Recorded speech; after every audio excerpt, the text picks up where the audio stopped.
Question 1. Solve for n in 6n divided by n minus 1 is equals to 25 divided by n. So the first thing you're going to do to solve for n is cross multiplying. Cross multiplying means take 6n multiplied by n, that will be 6n squared, is equals to 25 multiplied by n minus 1. n minus 1. So the left hand side you have 6n squared. Once you simplify the right hand side, you'll get 225n, subtract 25. Then from there, bring everything that is on the right hand side to the left hand side. So you're going to subtract 25n from both sides and add 25 to both sides. You shall have 6n squared, then negative 25n, and then when you add 25 on both sides, you shall have positive. Remember, you're taking negative 25 to the left hand side, you have positive 25 is equals to 0. You want to ensure that the right hand side you get 0. Now once you do that, you'll form a quadratic equation. When you look at this, you have a quadratic equation. Use any suitable method to solve for n. You'll have two values of n. This one is a quadratic equation. In my case, to make things easier, I will use the quadratic formula. This is the quadratic formula based on what you are looking for. You're solving for n, negative b plus or minus square root of b squared minus 4ac divided by 2a. Now what you need to do is just to identify the values of a, b, and c. So a will be 6, b will be negative 25, and c will be positive 25. So once you've done that, you simply need to substitute everything in that quadratic formula and get the two values of n. So n is equals to negative b, b is negative 25, so that will be positive 25, plus or minus b squared will be negative 25 squared, so negative 25 squared, then minus 4ac, so minus 4ac, 4 times a, which is 6, times c, which is positive 25. Everything divided by 2a, 2 times 6, which is 12. So this will give 25 plus or minus, then get the square root. You're simplifying everything, that will be 625. Subtract 4 times 6 times 25. Use a calculator to work out these. Multiply out these 4 times 6, and this one will give 600 divided by 12. You get 25 plus minus, so 625 minus 600, you get 25. Everything divided by 12.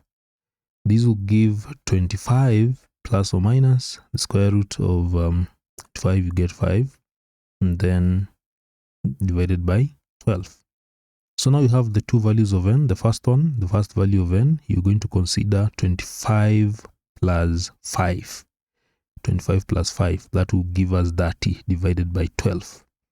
And that will give n is equals to, when you simplify these, this is what you're going to get by 6, actually by exactly, you get 2.5 when you simplify that. The other value of n will be obtained by 25 subtract 5, which will be 20. 25 subtract 5 will be 20 divided by 12. And you simplify that, and that one will give, when you simplify it, this will simply give 5 thirds. So n is equals to 1 and 2 thirds.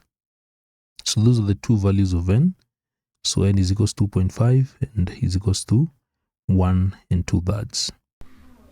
Question 2.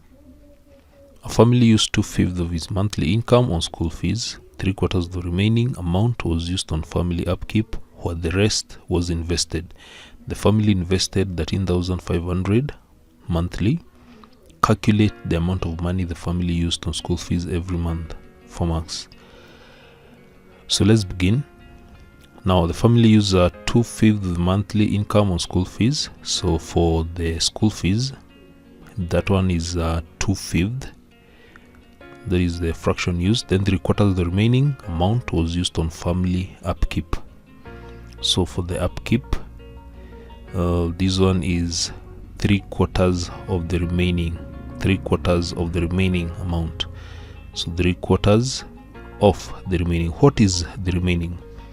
Now, to get the remaining, since we have the fees, the fraction for the fees is 2/5.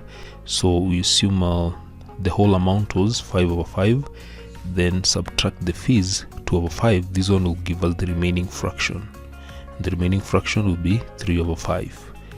So therefore, this one will represent the remaining 3/5. And so therefore, upkeep will be 3/4 times 3/5, which will give 9/20. So that is for the upkeep. The other question, the family invested, or the rest was invested. The rest was invested. So we need to get the investment amount. What fraction was invested? The rest, that is after using the fees and the upkeep. So we need to get the fees is represented by 2/5, that is a fraction, the fees. Then for the upkeep, 9/20. Now we can use these two to get the remaining. So the whole amount will be represented by a whole number, that is 1. That is the whole amount. Then we subtract the fees and also the upkeep. By this now we'll get the remaining amount, that is after fees and upkeep, and that will give the invested fraction. So we work out these would be 1 subtract 2/5 plus 9/20 will give 17/20. Then when you subtract these, 1 subtract 17/20, we get 3/20. So the fraction that represents the investment will be 3/20. So we have the fees, we have the upkeep, and also have the invested. Now we have all the fractions. Now the family invested 13,500 monthly. So 3/20, which is the fraction that represents the investment, that one is equals to 13,500. So given these, calculate the amount of money the family used on school fees every month. Now given that 3/20, we have the fees, let me see again. So 3/20 is equals to 13,500. We're given that. So what about the fraction that represents the fees, which is 2/5? Represent what? So we cross multiply these, we get 2/5 multiply by 13,500. This is how we get it, and then divided by 3/20. So this will be 2 divided by 5 multiplied by 13,500, then times 20/3. Now this will give us the amount, and when you work out these using a calculator, 2/5 times 13,500 times 20/3, this will give 36,000 shillings, and that is the amount that was used on school fees. Question 3. Solve for x in the equation 5 raised to power 2x minus 1 subtract 25 raised to power x is equals to 500. That is a question on indices. So the first thing you're going to do is trying to express all the terms to the base of 5, and when you look at whatever I've circled there, that one you can split it to get 5 raised to power x multiplied by 5 raised to power negative 1. Once you multiply that, it will give you exactly that. Then for negative 25 raised to power x, remember 25 can be expressed to the base of 5 as 5 squared, and then remember you have the power x, so you add it there. So that will be equivalent to 5 raised to power 2x is equals to 500. Now from there, you can try to look at the left hand side of the equation, and you can factor out something that you can factor out. Something is common, 5 raised to power 2x is common. So factor out 5 raised to power 2x. You remain here with 5 raised to power 1, negative 1. Then subtract 1 is equals to 500. From there, you can notice that when you multiply everything out there, you'll get whatever is up there. There's nothing that we've changed, just factoring out. So 5 raised to power 2x is equals to 5 raised to power negative 1 is equivalent to 1 over 5. And that one you write as 1 over 5 subtract 1 to make it easier is equals to 500. And this one will give 5 raised to the power 2x multiplied by fifth subtract 1, you get negative 4 fifths is equals to 500. Now since you're looking for x, you want to eliminate negative 4 over 5 from both sides, from the left hand side. So you do that by multiplying both sides by the reciprocal of negative 4 over 5, which is negative 5 over 4. Do that. So multiply both sides by the reciprocal of negative 4 over 5. So the left hand side and also the right hand side. Now on the left hand side, you remain with 5 raised to the power 2x is equals to, when you work out the right hand side, 500 times negative 5 over 4, you'll get negative 625. So let's try to express both the left hand side and the right hand side to the base of 5. So on the right hand side to 625, that is negative, will give us negative 5 raised to the power 4. Negative 5 raised to the power 4 is the same as negative 625. Now look at this keenly and you notice something, that 5 raised to the power 2x, that value can never be negative for real numbers. So you cannot express, they're not the same basis, that is 5 and negative 5. And you cannot express this one in terms of logarithms, still it will not work. Therefore, since 5 raised to the power 2x can never be negative, there are no real answers that you can get here. So what do you do from here? You simply write that x doesn't exist. X doesn't exist. Question number 4. Kcse and Tanui began a 5,000 meter race together at the starting line. Kcse and Tanui took 72 seconds and 80 seconds respectively to run a 400 meter lap. The two athletes were together again at the starting line after some time. Determine the number of laps that Tanui had to run to complete the race after they were together. Now to solve this question, there's something that you need to understand, something very important here, and you're going to get this one from this statement that is here, that the two athletes were together again at the starting line after some time. And then you're given that Kcse and Tanui took 72 seconds and 80 seconds respectively to run a 400 meter lap. So after how long will they be back again at the starting line? Now to get that, we shall find the LCM of the respective times taken, that is 72 and 80. This LCM will give us after how long will they be together at the starting line. So we get the LCM, and this will give the time they will be together. They will be together again. So the LCM of 72 and 80, in order to calculate that, you will get it as 720 seconds. So they are together again after 720 seconds. Now after getting that, the question is determine the number of laps Tanui had to run to complete the race. Now what we need to calculate is that after 720 seconds, what distance will be covered by Tanui? Tanui will have covered what distance after 720 seconds? And you can see that Tanui takes 80 seconds. Tanui takes 80 seconds to run a 400 meter race from this second statement. Kcse and Tanui took 72 seconds and 80 seconds to run 400 meter lap. So what about after 720 seconds? So you just need to cross multiply 720 multiply by 400, everything divided by 80.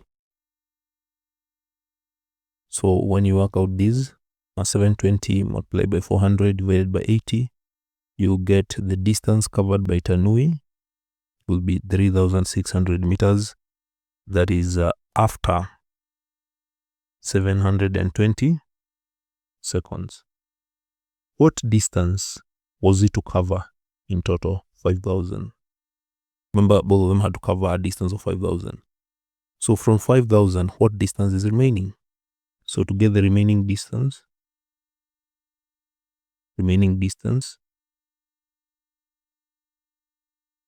just need to take 5,000. Then you subtract 3,600 meters. And this will give 1,400 meters. So 1,400 meters is the distance that Tanui has to cover. But the question is about the number of laps. Remember that one lap is 400 meters. So what about this remaining distance? 1,400 meters. How many laps are these? So we just need to divide. Let me divide these. 1,400 divided by 400. This one will give 3.5 or 3.5 laps. Question number 5. Simplify. Now to simplify this question, there's something that you need to be very keen about the numerator, and I will highlight it. So look at the numerator and look at what I've highlighted there.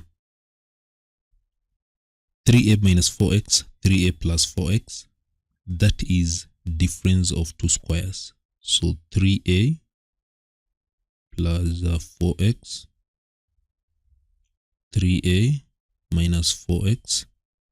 When you expand these using that concept of the difference of two squares, you get this one as 9a squared minus 16x squared.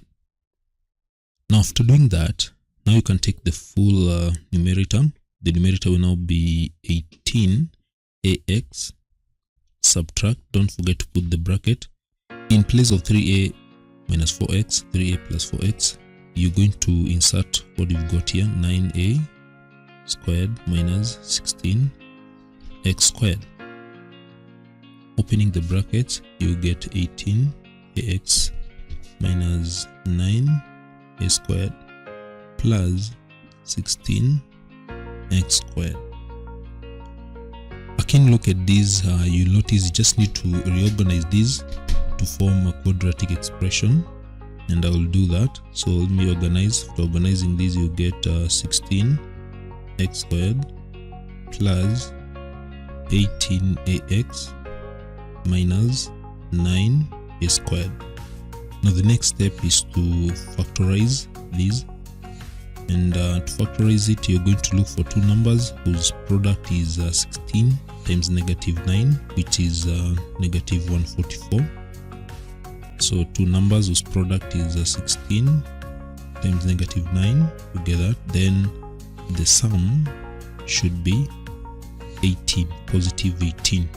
So which are these two numbers? Two numbers you get the product is negative 144, sum is 18. The numbers are 24 and negative 6. 24 and negative 6, those are the numbers. Multiply them, get negative 144, you add them, you get 18. Now for doing that, you can now proceed and factorize. You have 16x squared. So write 18ax using 24 and 6. So you have 24ax minus 6ax minus 9a squared. Factorizing these, what is common between 16x squared and 24ax? You notice 8x is common. We remain with the 2x plus 3a. What is common between negative 6ax and negative 9a squared? Notice that this will be negative 3a is common. So here you remain with 2x plus 3a. This one, if you proceed, factorize this one, you will get 8x minus 3a, 2x plus 3a. So that is how you simplify the numerator. You cannot simplify that one further. Now for the denominator,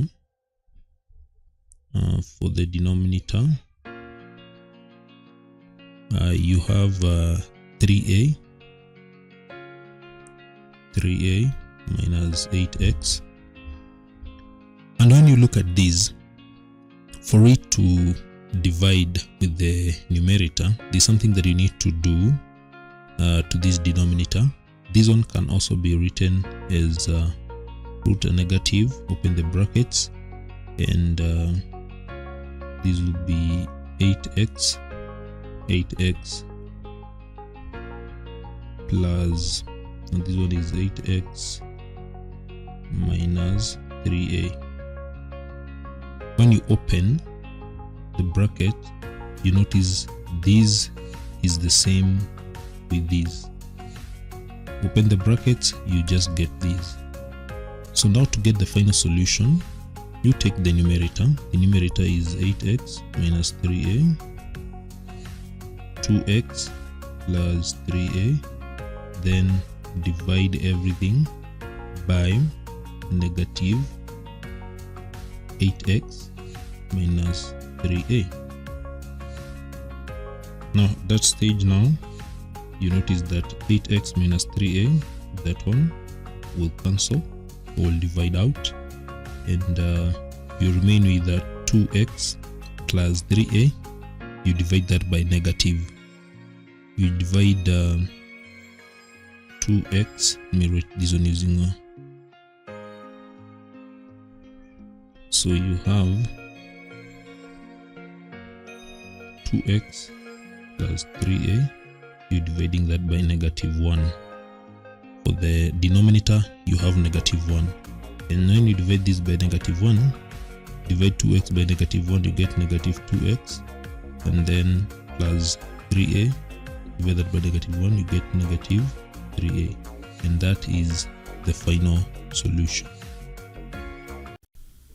Question number 6.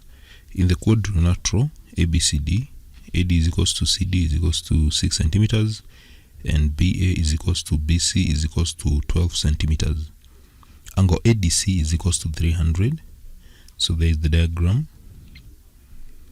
Calculate, correct to 2 decimal places, the area of the quadrilateral ABCD. Now, can you look at this diagram? You notice that there are 2 triangles. The first triangle is ABC. Then we have another triangle, ADC. So this quadrilateral is made up of 2 triangles. In order to get the area of this quadrilateral, we shall get the area of triangle ABC. So this is what you're going to do. Let me write it here. AB. So ABC, we get the area of the whole of that triangle. Then we subtract the area of triangle ADC. That is what is going to give the area of the quadrilateral ABCD. Let me complete this triangle ADC by drawing a line. So let me draw a line here to complete it. So it's supposed to be like that,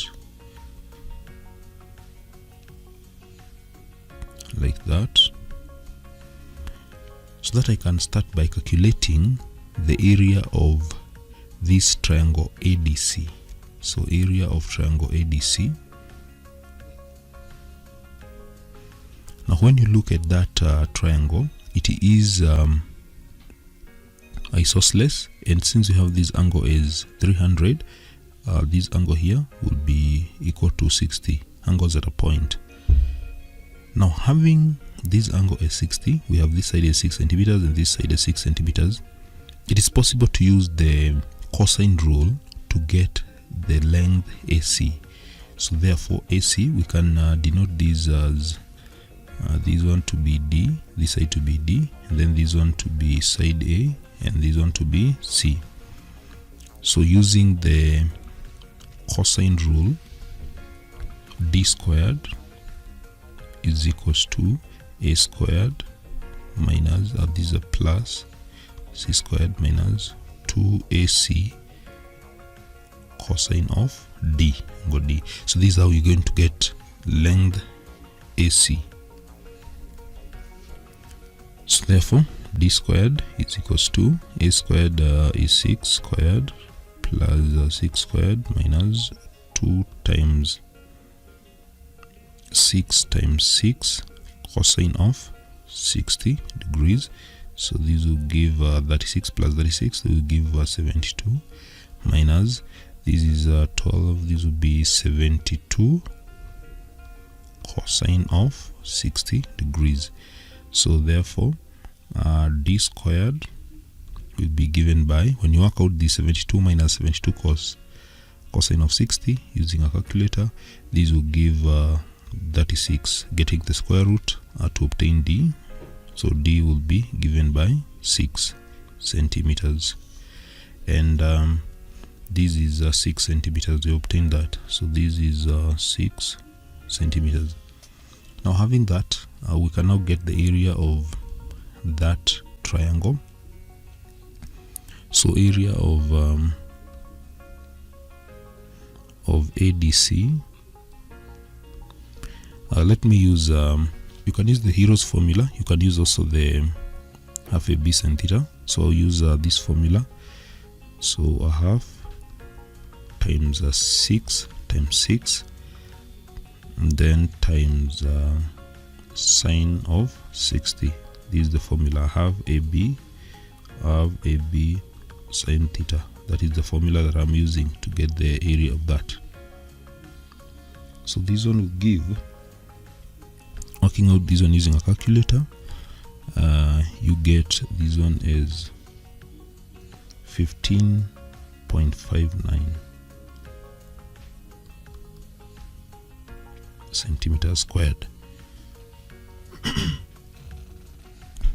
So after getting that, now we need to get the area of the bigger triangle ABC. Triangle ABC.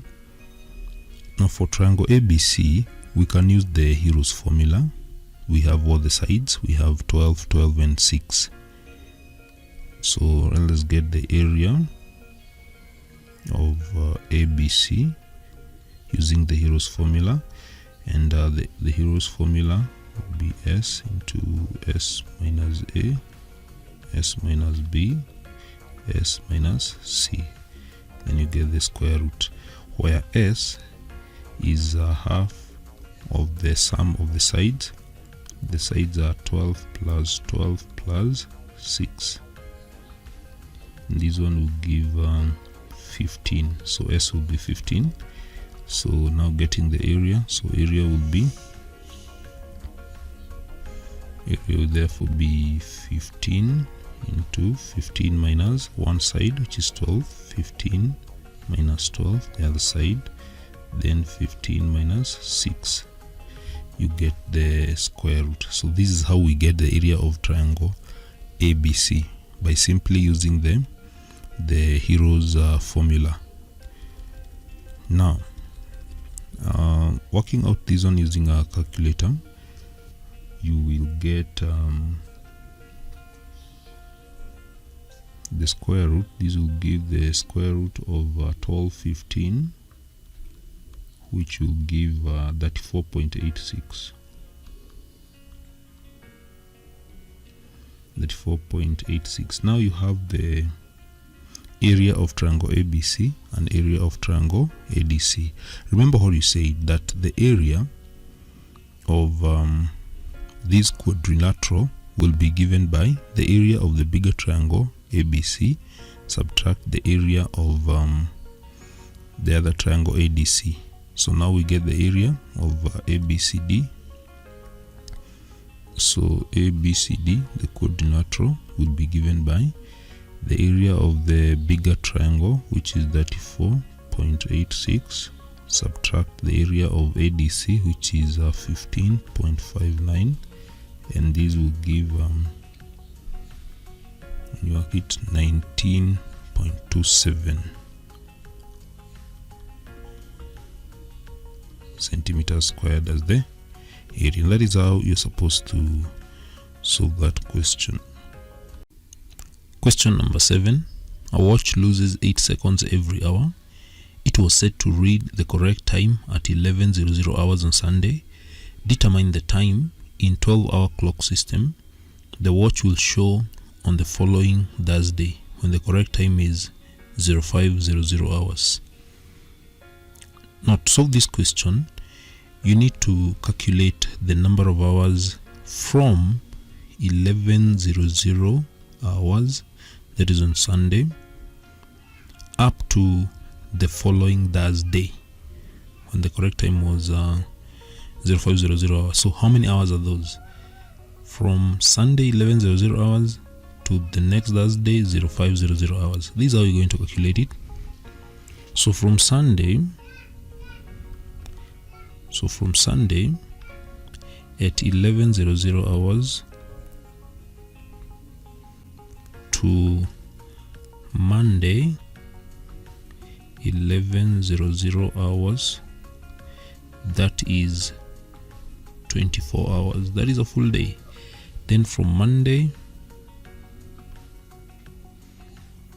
11:00 hours to Tuesday 11:00 hours, that is another day, 24 hours. Then from Tuesday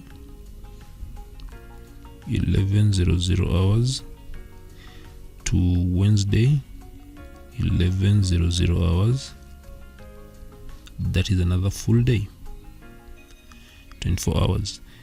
Now from there, this is what you'll do. From Wednesday 11:00 hours to Thursday midnight. Midnight is 00 hours or 24:00 hours. So that is 13 hours. So you just take 24, subtract 11, 24:00 hours, subtract 11:00 hours. This will be 13 hours. Then now, from Thursday midnight, that is 24:00 hours, to Thursday, this is now the required time, 05:00 hours. This will just be 5 hours. So now we have calculated all the hours from Sunday all the way to Thursday. So you add everything. So you have 24 plus 24 plus 24 plus 13 plus 5 hours. So this will be 24 plus 24 plus 24 plus 13 plus 5. This will give 90 hours. Now in the question, this watch loses 8 seconds every hour. 8 seconds every hour. So 1 hour it loses 8 seconds. So about 90 hours. For 90 hours it is going to lose 90 times 8, and this will be 720 seconds. So let us convert these seconds to minutes, and convert these seconds to minutes, we shall need to divide this one by 60. So when you divide this one by 60, we convert the seconds to minutes, and this will give 12 minutes. So for all these hours, for 90 hours, it will have lost 12 minutes. So now to get the correct time, we shall just take 05:00 hours, and then you subtract 12 minutes. subtract 12 minutes, and this will give 0448. 0448. Write this one in AM or PM. You're supposed to write it in 12-hour clock system. This will be 4:48 AM. 4:48 AM. So that is how we're supposed to solve that question. Question number 8. A lorry left on A, foot on B, and maintained an average speed of 50 kilometers per hour. A car left on A, foot on B, 42 minutes later, and maintained an average speed of 80 kilometers per hour. At the time the car arrived in town B, the lorry had 25 kilometers to cover to town B. Determine the distance between town A and B. So that is a question. And now to begin with, I will draw a line here that will help us to get the positions of A and B. So let town A be located there, then town B located there. The lorry was the first one to leave from A at 50 kilometers per hour. Then the car left town A to B 42 minutes later. So up to this point, there's something that you need to calculate. A car left town A to B 42 minutes later. That is after the lorry left. So we need to get the distance covered by the lorry in those 42 minutes. So distance is given by speed times time. And the speed of the lorry is 50 kilometers per hour. Then the time is 42 minutes. So convert 42 minutes to hours by dividing it by 60. Now this one should give the distance covered by the lorry in 42 minutes. And this will give 35 kilometers. So that means that the lorry had covered 35 kilometers by the time the car was beginning the journey. Now the car maintained the speed of 80 kilometers per hour. At the time the car arrived in town B, the lorry had 25 kilometers to cover. So the other thing that we need to calculate is the time taken by the car. Time taken by the car from town A to B. And don't have that distance. So we can let this distance, the entire distance here, the distance between A and B, this distance, we can let it to be represented by x kilometers. So that is the whole distance AB. That is what you're calculating. Now we are given that this statement that at the time the car arrived in town B, the lorry had 25 kilometers to cover. So by the time the car was arriving at B, the lorry had not completed the journey. So there was 25 kilometers left. So there's this distance that we need to calculate, this distance that is here, the distance that is between here.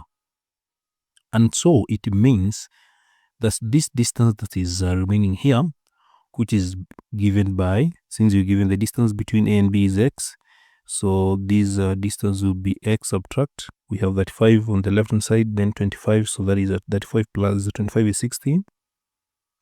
So that distance is represented by x minus 60 kilometers.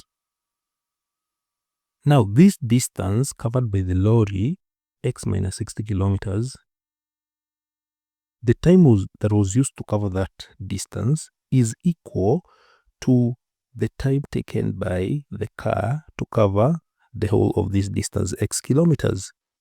So time taken by the lorry to cover x minus 60 kilometers is equivalent to the time taken by the car to cover x kilometers. That is very important. So we need to get the time taken by the car. And how do you get time? Time is given by the distance over the speed. The distance is x kilometers, then the speed is 80 kilometers per hour. Time by the lorry. Time by the lorry. And it is Very important to note that we have like this distance, time taken to cover this distance, x minus 60. That is the distance, x minus 60. So divide that one, take distance, x minus 60, then divide this one by speed, and speed is the speed is 50 kilometers per hour. So it means that this time taken by the lorry to cover that distance, x minus 60, is equivalent to this time taken by the car. So we have to equate this to solve for this x. So x minus 60 divided by 50 is equals to x over 80. So to solve this, cross multiply. 80 x minus 60 is equals to 50 times x, 50x, and this will give 80x minus 4800 is equals to 50x. So bring x together, you get 30x is equals to 4800, and this will give x is 160 kilometers, and that is the distance AB. Question number 9. Port L is 120 kilometers on a bearing of south 30 degrees west from port K. A ship left K at 10:00 hours and sailed at a speed of 40 kilometers per hour along the bearing of south 60 degrees east. Using scale drawing, determine the bearing of the ship from port L at 14:00 hours.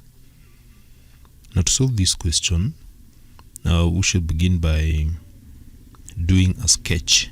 Let's just do a sketch of this position before we go to the accurate drawing. So port L, the first statement, port L is 120 kilometers on a bearing of south 30 degrees west. This is compass bearing, south 30 degrees west. So let us just draw this. The first statement, port L is 120 kilometers on a bearing of south 30 degrees west from port K. So I'll do a sketch here. So you have to draw the true north. So that being the true north, this is just a sketch. So this is this point here is K. Port K is here, the center here. Now port L is on 20 kilometers on a bearing of south 30 degrees west, south 30 degrees west, south 30 degrees west. That one is here, south 30 degrees west.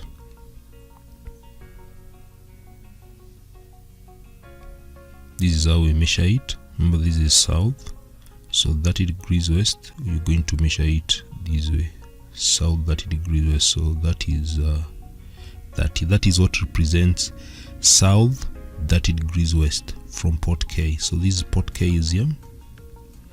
So south 30 degrees west is this angle. You're going to measure it from south towards the west. So let's assume that L is here, and this is 120 kilometers. Then from there, a ship left port K at 10:00 hours and sailed at a speed of 40 kilometers per hour along the bearing of south 60 degrees east. So ship left port K. Of course, you can see where port K is. So now you're supposed to measure south 60 degrees east from there. Then when you come to the distance, you shall calculate that. South 60 degrees east. South 60 degrees east, we are going to measure it like this. So south 60 degrees east, you're going to measure it like this from south towards the east. That is 60 degrees. That is what we mean by south 60 degrees east. Now what you don't have, and it is held the speed of Okay, so we're supposed to get that distance. So how do we get that distance? Now to get that distance, okay, determine the bearing of the ship from port L. Okay, so we need to get this distance here. We don't have this distance, and to get that distance, we're going to use time and speed. So remember how we use that. So from 10:00 hours to 14. So we need to get the time. So from 10:00 hours to 14:00 hours, this is 4 hours. That is 4 hours. And we're given the speed. The speed is 40 kilometers per hour. So speed is equals to 40 kilometers per hour. So we can use these two to get that distance. And this is how we're going to get this distance is given by speed times time. And having the speed as 40,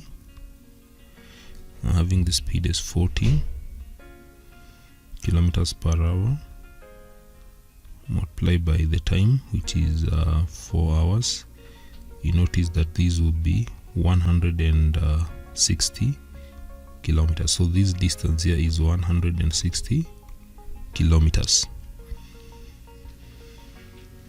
So the direction of the ship should be somewhere here now.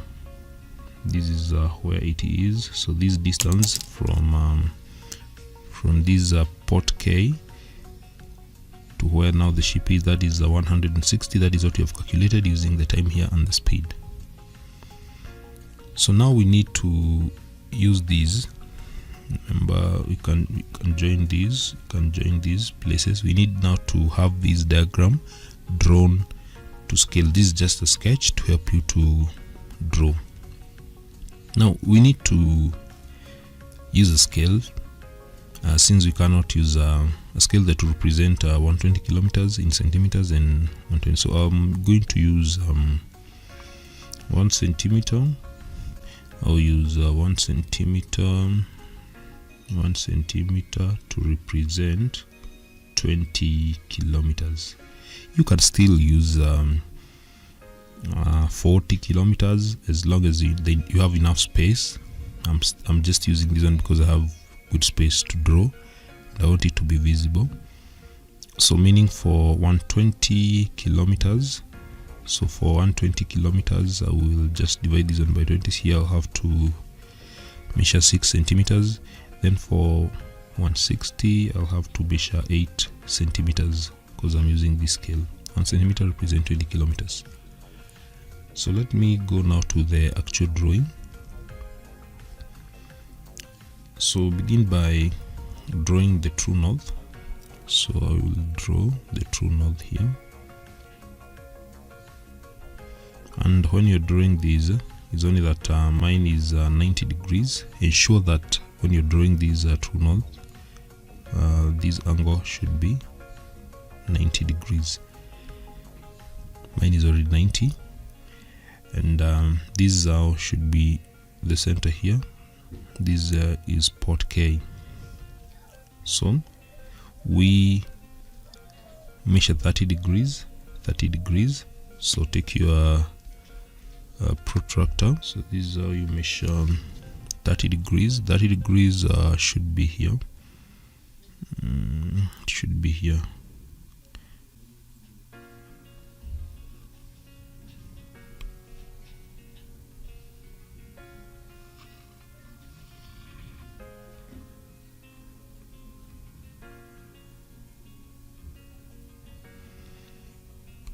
Right, so this is 30 degrees. The next one that you should draw is 60 degrees. So again, take your protractor.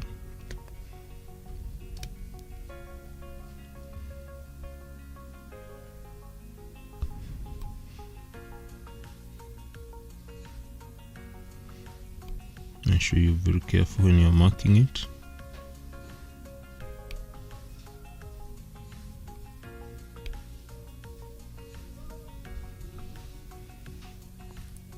show that it passes through that point.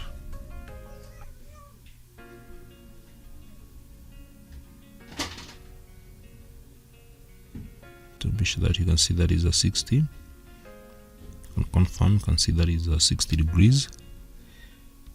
That is 60, you can see. And then on the other side as well, 30. You can confirm that indeed the road is 30. Yes, you can see it is 30. You can see that is 30. So now we're supposed to measure 6 centimeters and the other side 8 centimeters.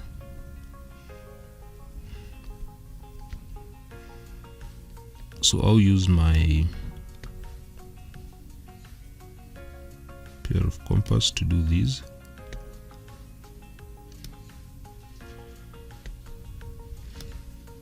So to ensure that is 6.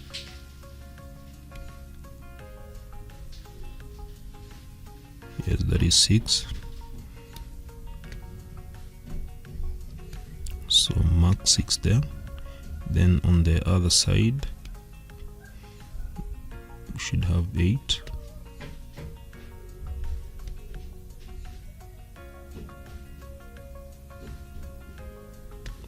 That is 8.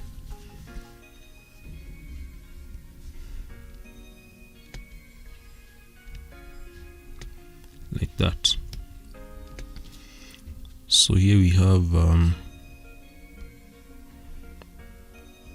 6 centimeters, which is 120 kilometers, and here we have 8 centimeters, which is 160 kilometers.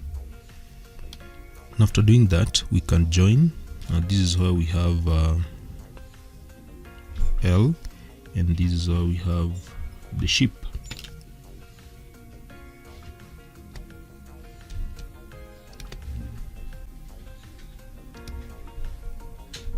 Join the two places using where the ship is and point L.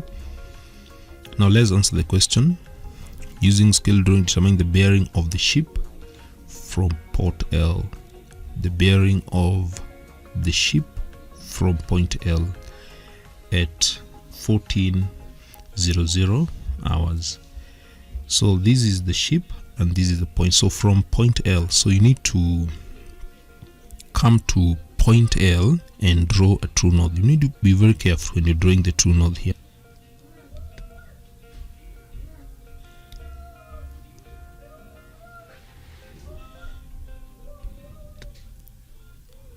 Yes, I want to ensure this is 90 degrees. So this is the true north. So let me confirm it is 90 degrees.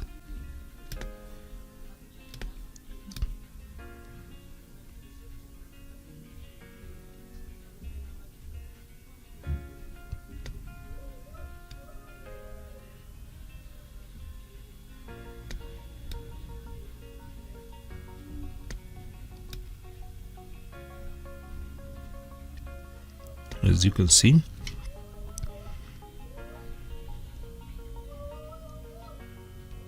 this is 90 degrees. You can see here, this is, I've ensured that this angle here is 90 degrees. So after drawing the true north at that point, the next thing you're going to do is to now measure the angle, the bearing. Remember, we measure the bearing from the north in a clockwise direction. From north clockwise, you're giving the bearing of the ship from point L. So after drawing the true north at L, you need to measure this angle here. This is the required angle. That is the angle that you require. We measure the bearing from the true north in a clockwise direction. So let me place it again there. It from 0. Yeah, it is okay that way. Now from this point 0, you can read, you can go all the way to, this is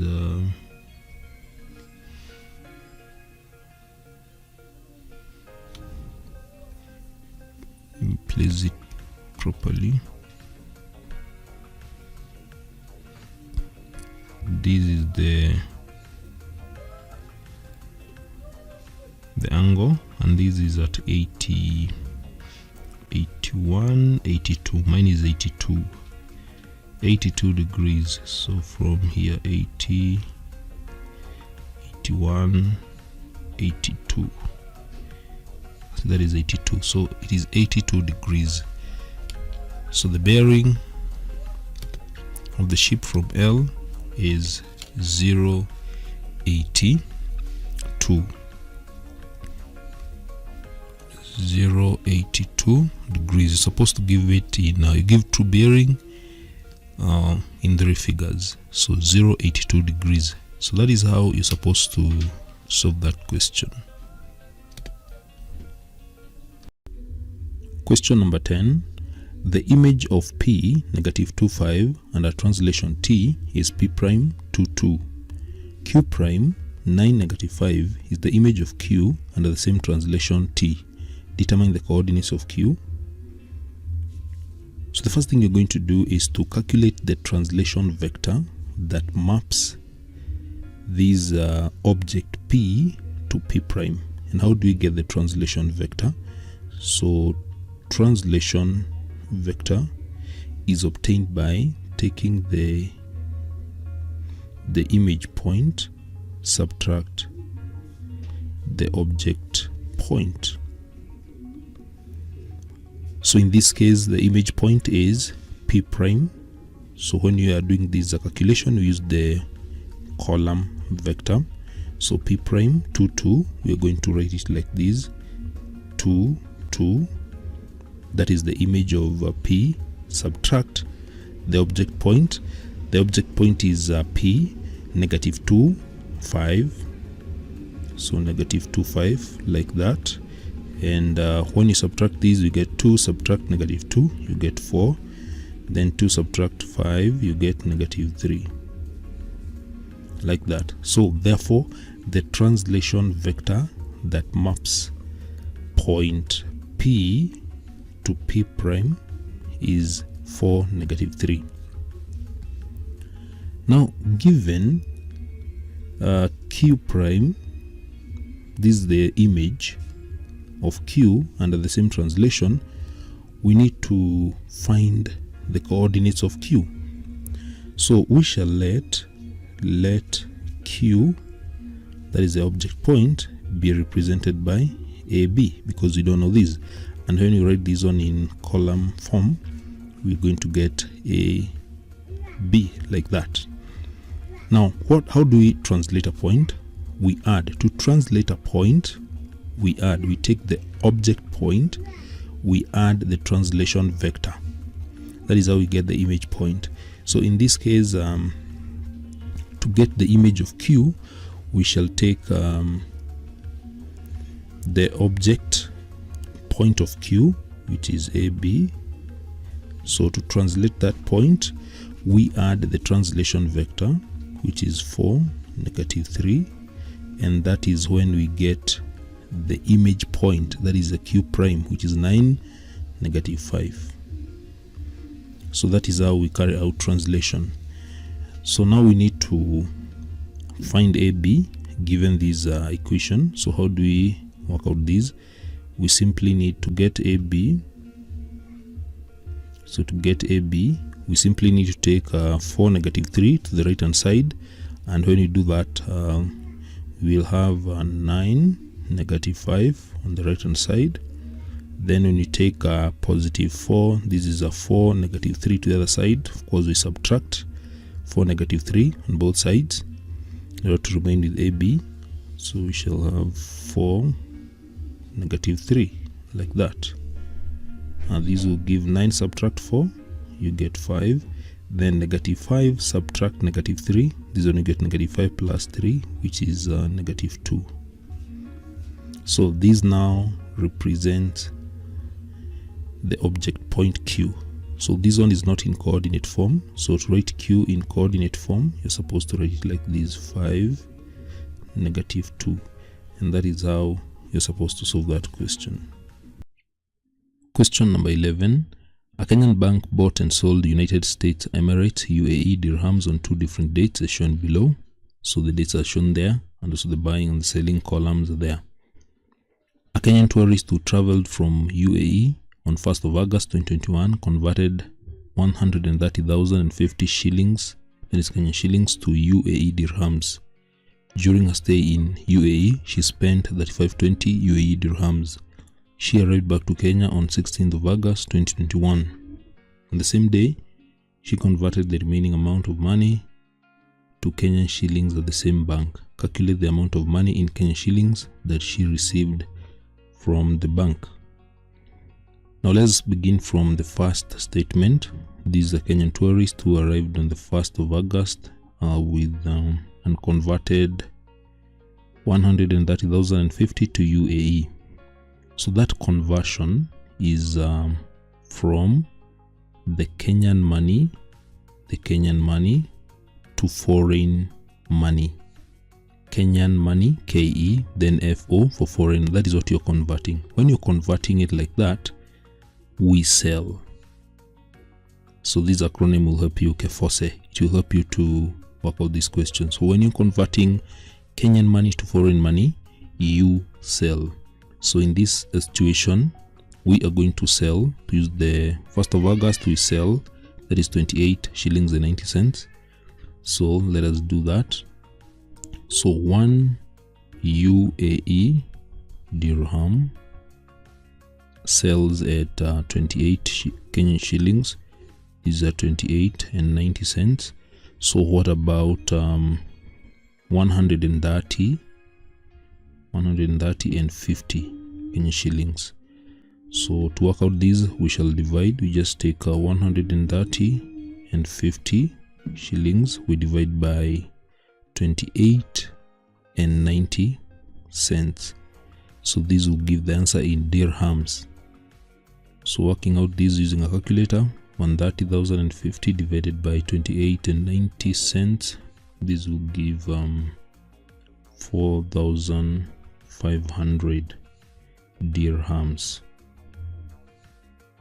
So that is the amount of money in dirhams. Then during her stay in UAE, she spent 3520 UAE dirhams. She arrived back in Kenya on 16th of August. On the same day, she converted the remaining amount of money to Kenyan shillings. So you need to get the remaining amount. After converting and obtaining 4,500 dirhams, she spent 3520. So getting the remaining there is quite easy. So to get the remaining dirhams, she had 4,500 dirhams. Then she spent 3520 dirhams. And so when you work out these, she remained with 980 dirhams.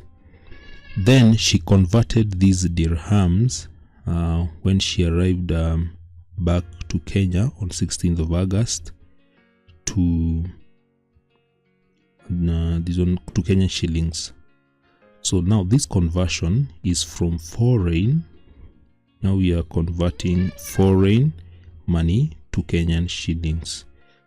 FO, foreign to Kenyan shillings. So in this situation, we buy for Kebu. We buy. So we're going to use the buy column, and that is the 16th of August. So 1 UAE dirham. So 1 UAE dirham buys at Kenyan shillings. Look at 16th of August. Careful this column here, 28.00. This is 28.00. So what about 980 dirhams? So for this one, you're just going to do a direct multiplication to get the amount of money in Kenyan shillings that she received from the bank.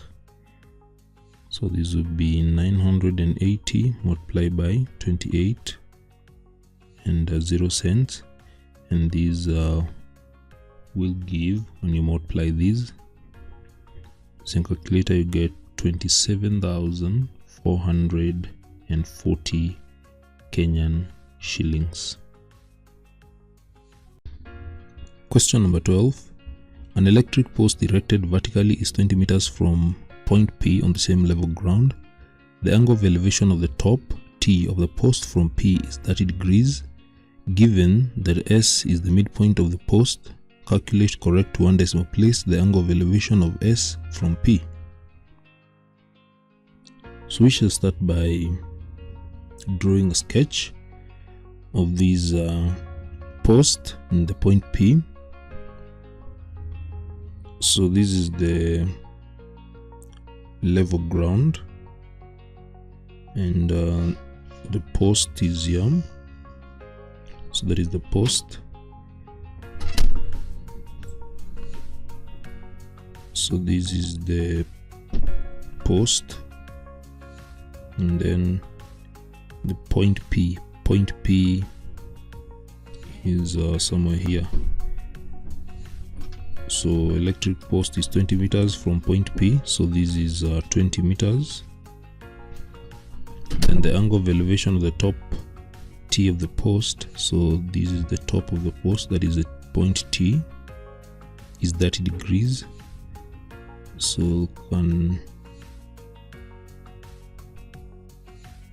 do that. So this the whole of this angle is 30 degrees. That is the angle of elevation. So you're supposed, given that S is the midpoint of the post, so S is the midpoint of the post, so it should be somewhere here. That is the midpoint. You're supposed to calculate correct to one decimal place the angle of elevation of S from P.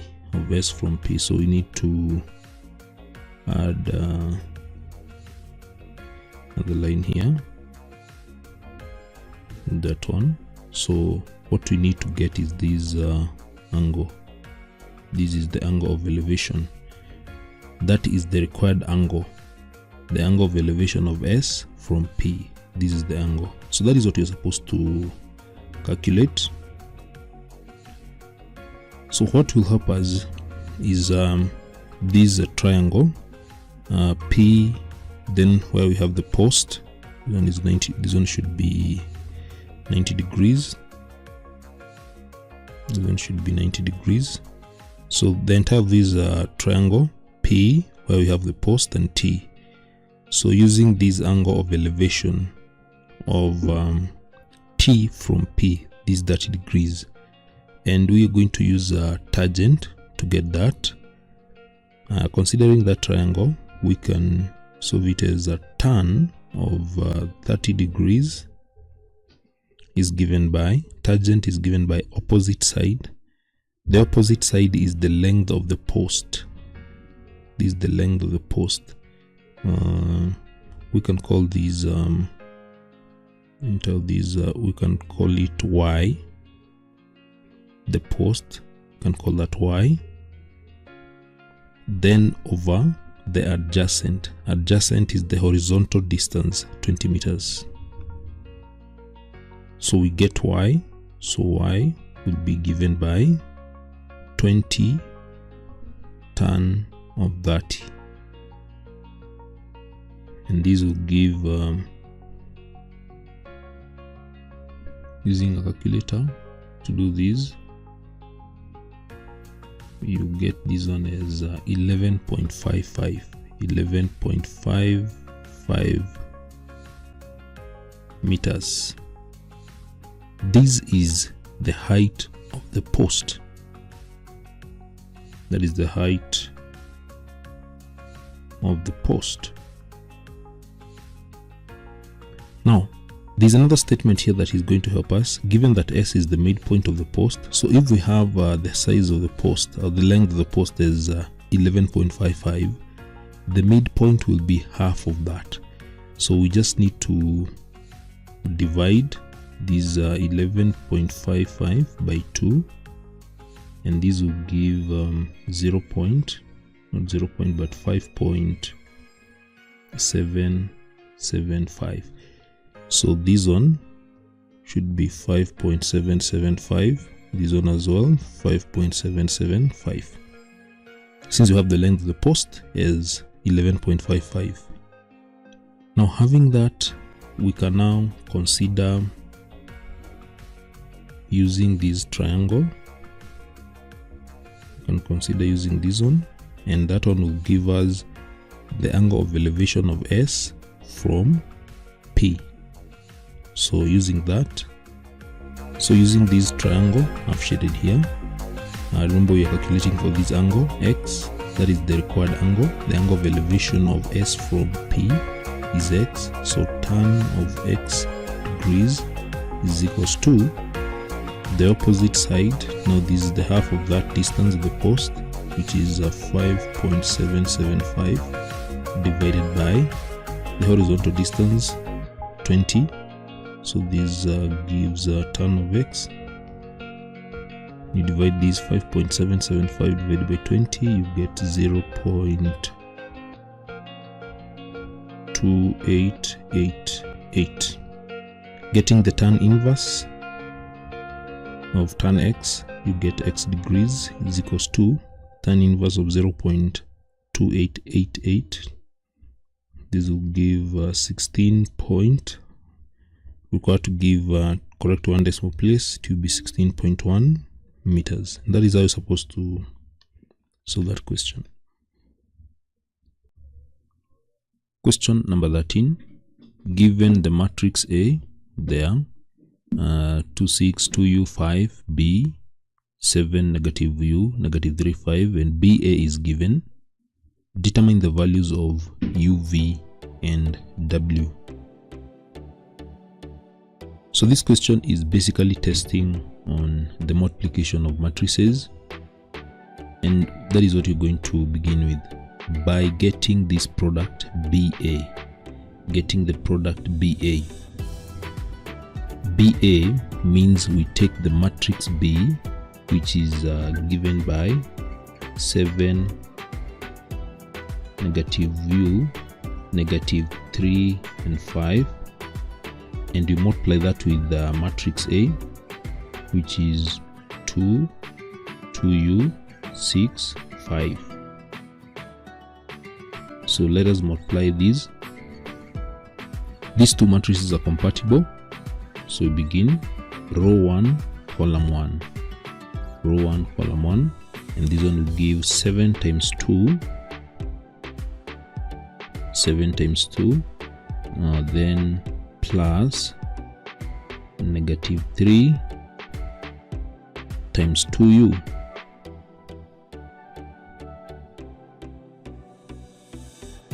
That is row 1, column 1. Row 1 of matrix B, and then column 1 of matrix A. Now we go to row 1, column 2. This will be 7 times 6 plus negative 3 plus 5. Negative 3 times 5. We are through with row 1. Now we go to row 2 of the matrix B times column 1 of matrix A. So negative 2 times U, negative U times 2 mean, plus 5 times 2U.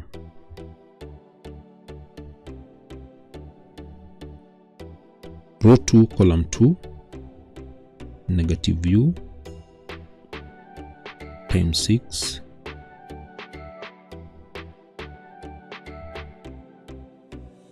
plus 5 times 5. So that is what you're supposed to get.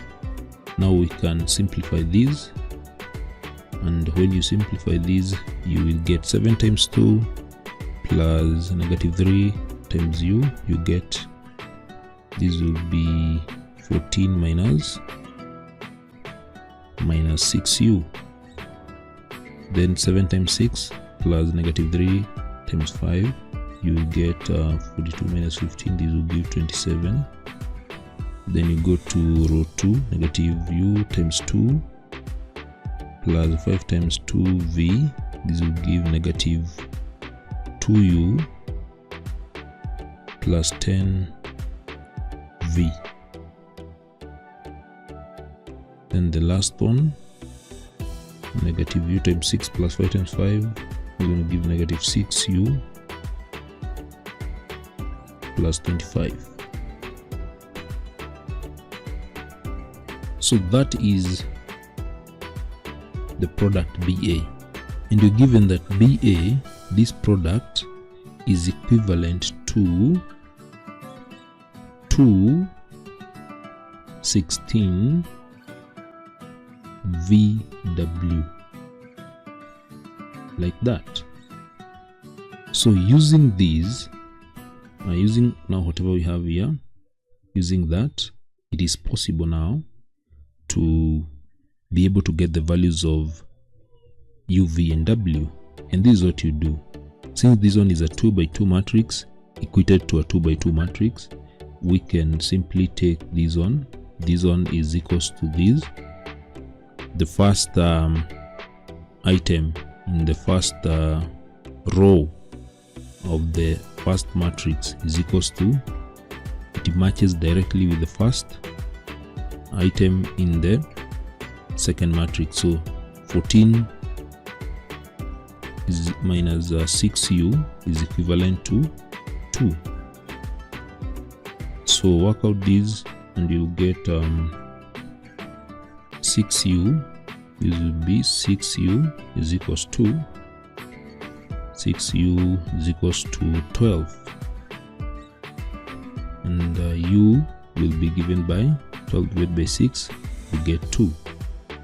Then this one 27, again this one is equals to v, so 27 is equals to v.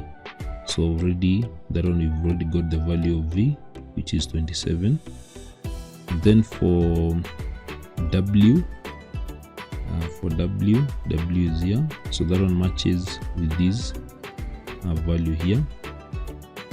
So negative 6u plus 25 is equals to w. And since we have u as 2, if you substitute here, you'll get negative 6 times 2, you get negative 12 plus 25 is equals to w. So therefore w will be given by negative 12 plus 25, that will be 13. So now we have the values of u, v, and w. So that is basically what you're supposed to have done. Question number 14. The capacities of two similar containers are 54 ml and 250 ml respectively.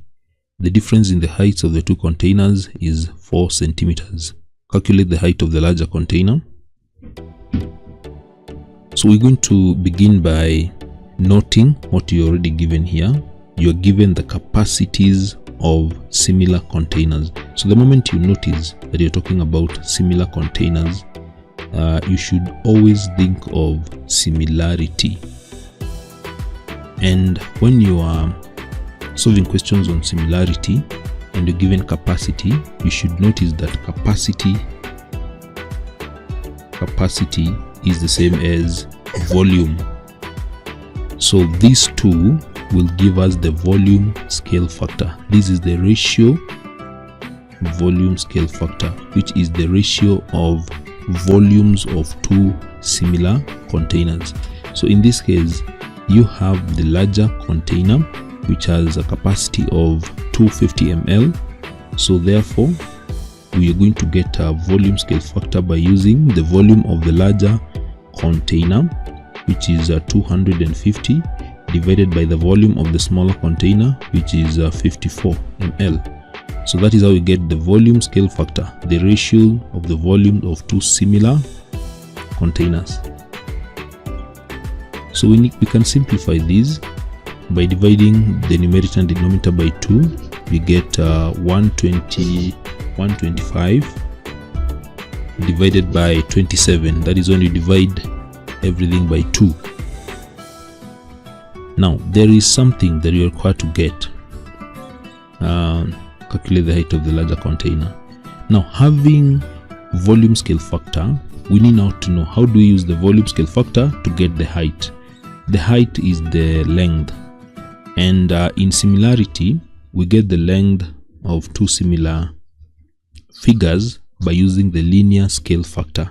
So linear scale factor is the one that is going to give us the height of the larger container, and this is the ratio of the heights or the length of two similar figures. In this case, the lengths are the heights, and you're given the difference in the height of two containers is 4 centimeters. So we can let the height of bigger container be represented by x centimeters. Then, since the difference in the height of the two is 4, we can say the height of the small container will be x minus 4, because the difference between them is 4 centimeters. So this will help us. Now, how do we obtain linear scale factor from the volume scale factor?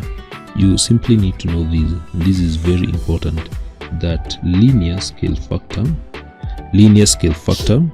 is obtained by getting the cube root of the volume scale factor. This is very important. Linear scale factor is obtained by getting the volume scale factor. So in this case, linear scale factor will be obtained by getting the cube root of 125 divided by 27, and this one is quite easy because it will give the cube root of 125 is 5, the cube root of 27 is 3. So the ratio of the heights of these two similar containers will be 5 divided by 3, and this is a 5 represent the height of the bigger, and then 3 represent the height of the smaller. So we can say, because we let the height of the big container to be x, so the height of the bigger container, which is x centimeters, divided by the height of the smaller one, x minus x subtract 4, should give us the linear scale factor, which is the big over small. Notice that you're using the height of the bigger, which is 5, is the linear scale factor, by 3.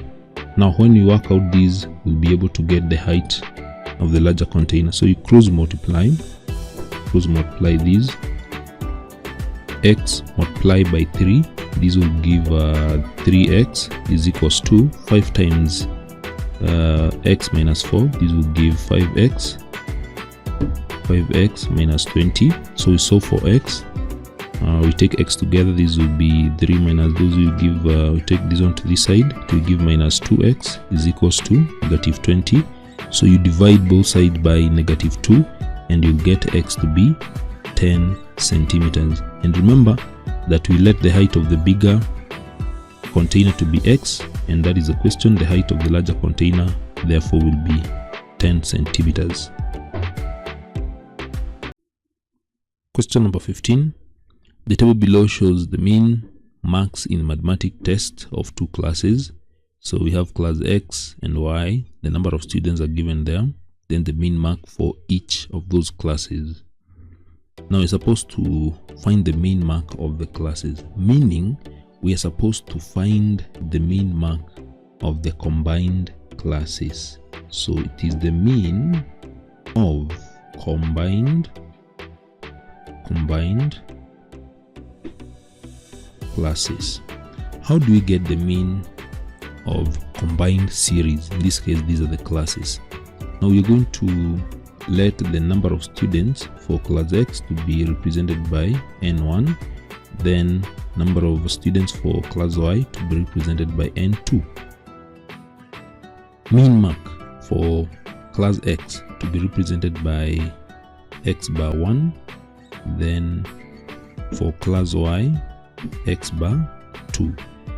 Now to get the mean of combined series, in this case, these are the classes. This is the formula that we use. So the mean of the combined classes will be given by, we have N1 times X bar 1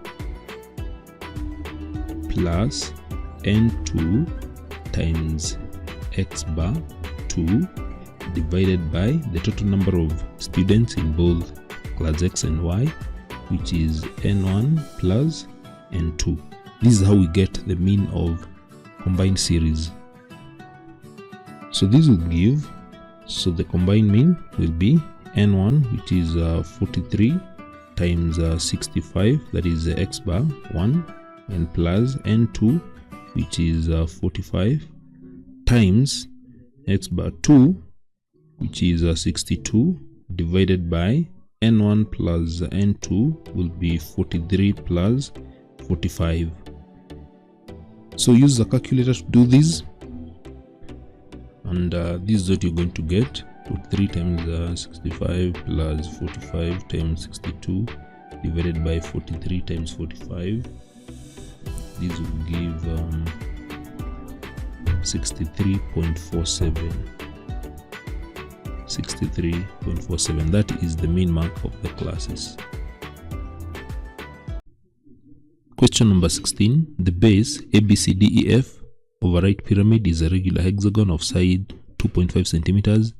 Point V is the vertex of the pyramid, and the length of the slanting edges is 4 centimeters. Draw a labeled net of the pyramid.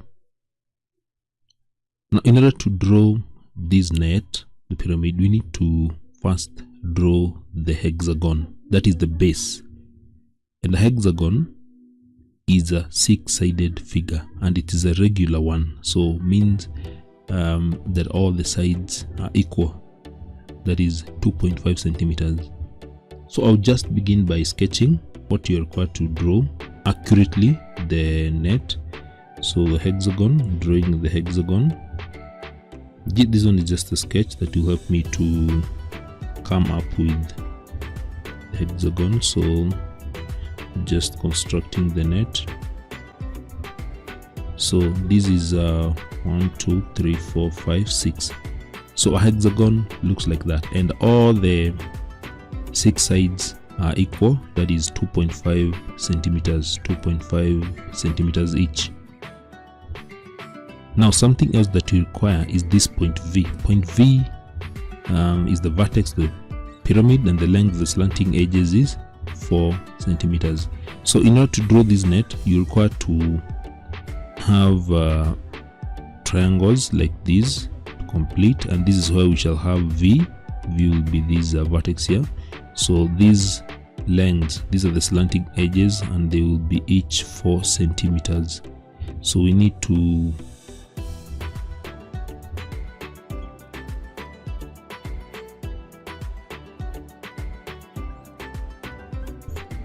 something like this. So V is there, V is there. So all these are the slanting edges, 4 centimeters each. So these are 4 centimeters each. So you'll be required to draw something like this. Remember, this is a sketch just to help you to draw. And how do you come up with this hexagon?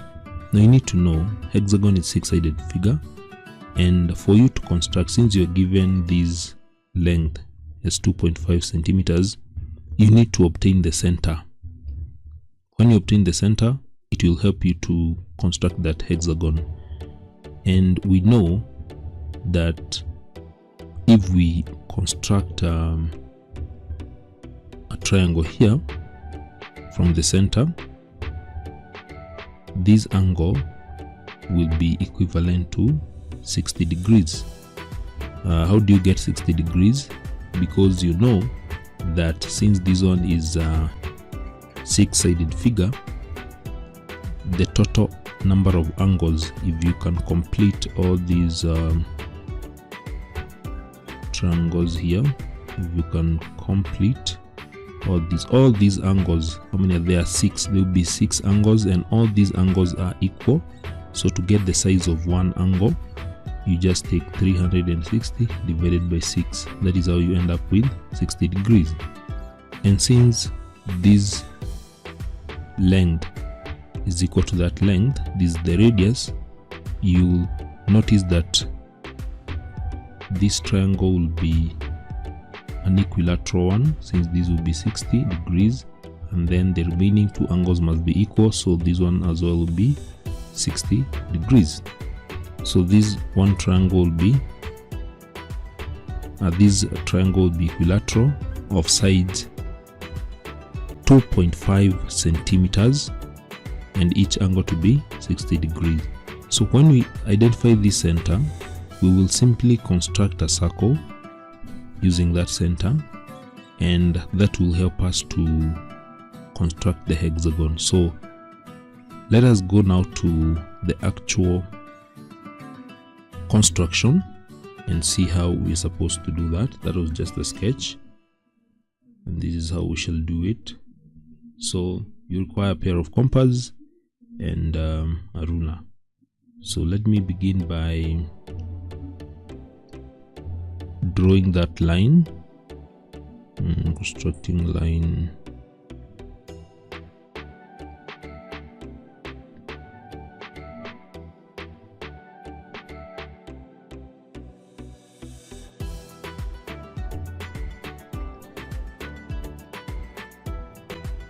So I want to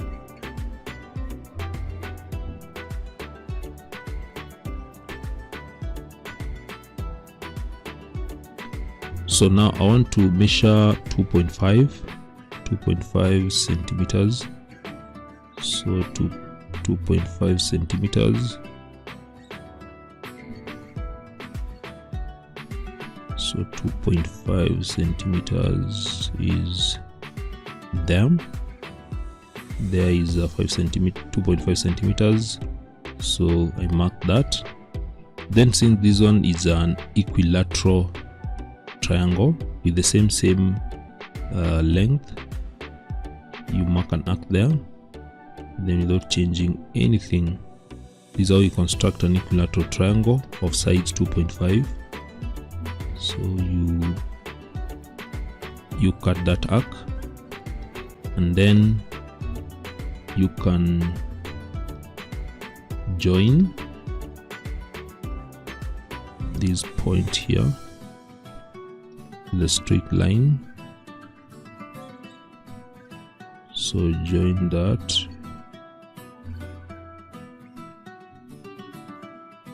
using a straight line like that. Now that one is an equilateral triangle of sides 2.5 centimeters. Now we have this one as a center. This one is a center. Now standing at that center, what you're going to do is simply standing at this center, this one being the center, we want to construct a circle. Remember we took that length as 2.5, so we construct a circle. Can construct a circle using that center like that. So now that is the circle. Now to construct this hexagon, remember this length that we have is a length of 2.5. The sides of this hexagon should be 2.5. So with this length, we stand at this point here. We mark that one, that is the first side. Then standing here, again you stand here, then you mark another arc, that is the side. Then you stand at this arc again,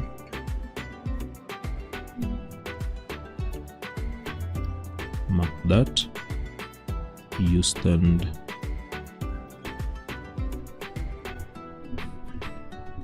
in this arc again, mark that, and after marking that, you notice now you'll have the 6 sides which are equal.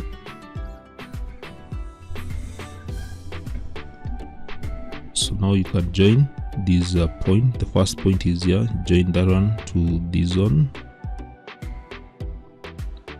Then from here you join again to this. It's in a straight line. Then from here again join to that. Then from here again you join to that point. Then from this point we join like that.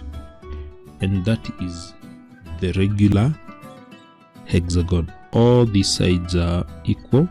All these sides are equal. They are 2.5. We have constructed the hexagon by use of a circle, identifying the center, constructing the equilateral triangle. This is equilateral triangle of sides 2.5 centimeters, getting the center, using the center to construct the circle, and using the circle to have the hexagon. Now we need to construct the triangles that are having the slant height of 4 centimeters. So take your pair of compass. So you're going to start with these. So you're going to begin with this side. So we want a length of 4 centimeters. 4.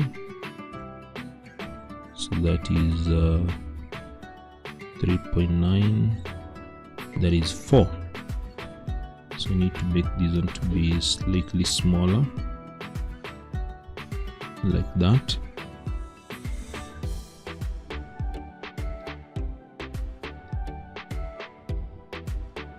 So I have this one as 4. The measurement I've taken using my pair of compass, that is exactly 4. So this is how I get now the triangles, by simply marking arcs like this. Mark an arc there with the same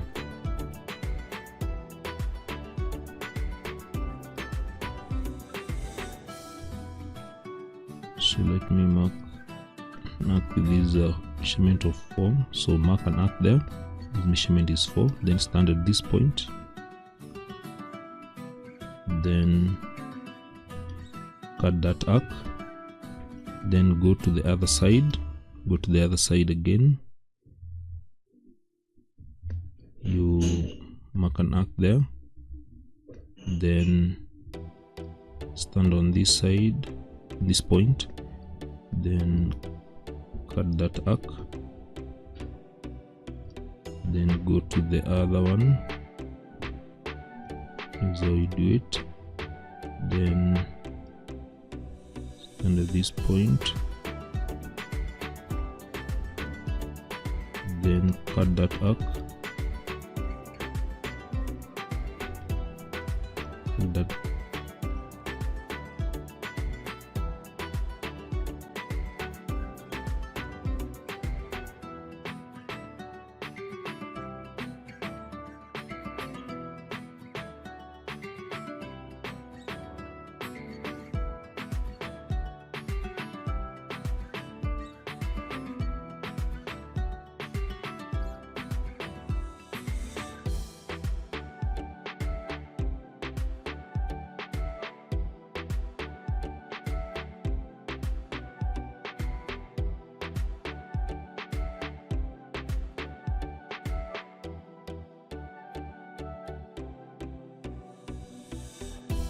so after drawing those arcs, now you join all these points using like start with these. So from this point you join the point of intersection of the arcs, and then from this point here join.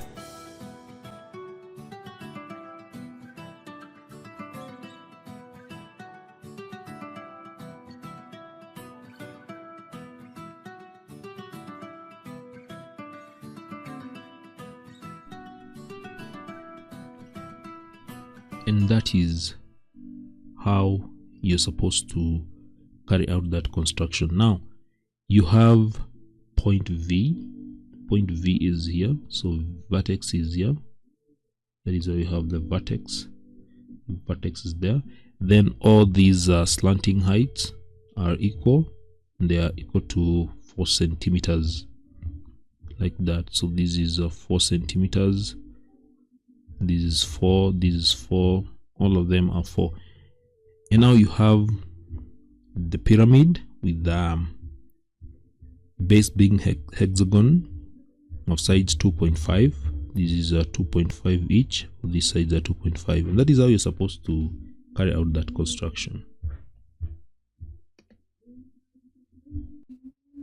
Question 17. Contractor hired Wema and Tatu to transport 144 tons of stones to building sites A and B. To transport 48 tons of stones for a distance of 28 kilometers, the contractor paid 24,000 Kenyan shillings. Part A. Wema transported 96 tons of stones to site A, a distance of 96 kilometers. Part 1.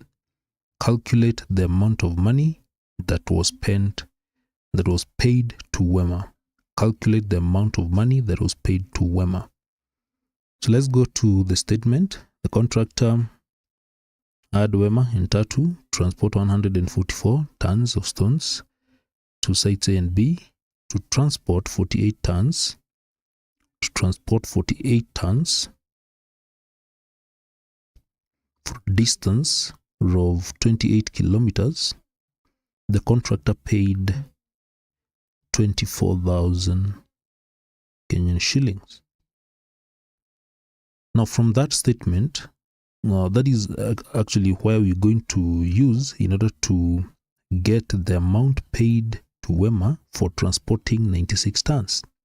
So if for 48 tons, transporting 48 tons for a distance of 28 kilometers is paid 24,000, what about 96? What about to transport 96 tons for a distance of 49 kilometers? So we're going to use rates of work and ratios here. So if for transporting 48 tons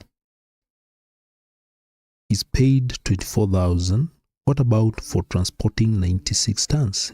You notice the tons are increasing, so when the tons increase, the amount paid will increase in that ratio. So 48 tons increasing to 96 tons. So therefore, the amount paid is going to increase in the ratio 96 is to 48.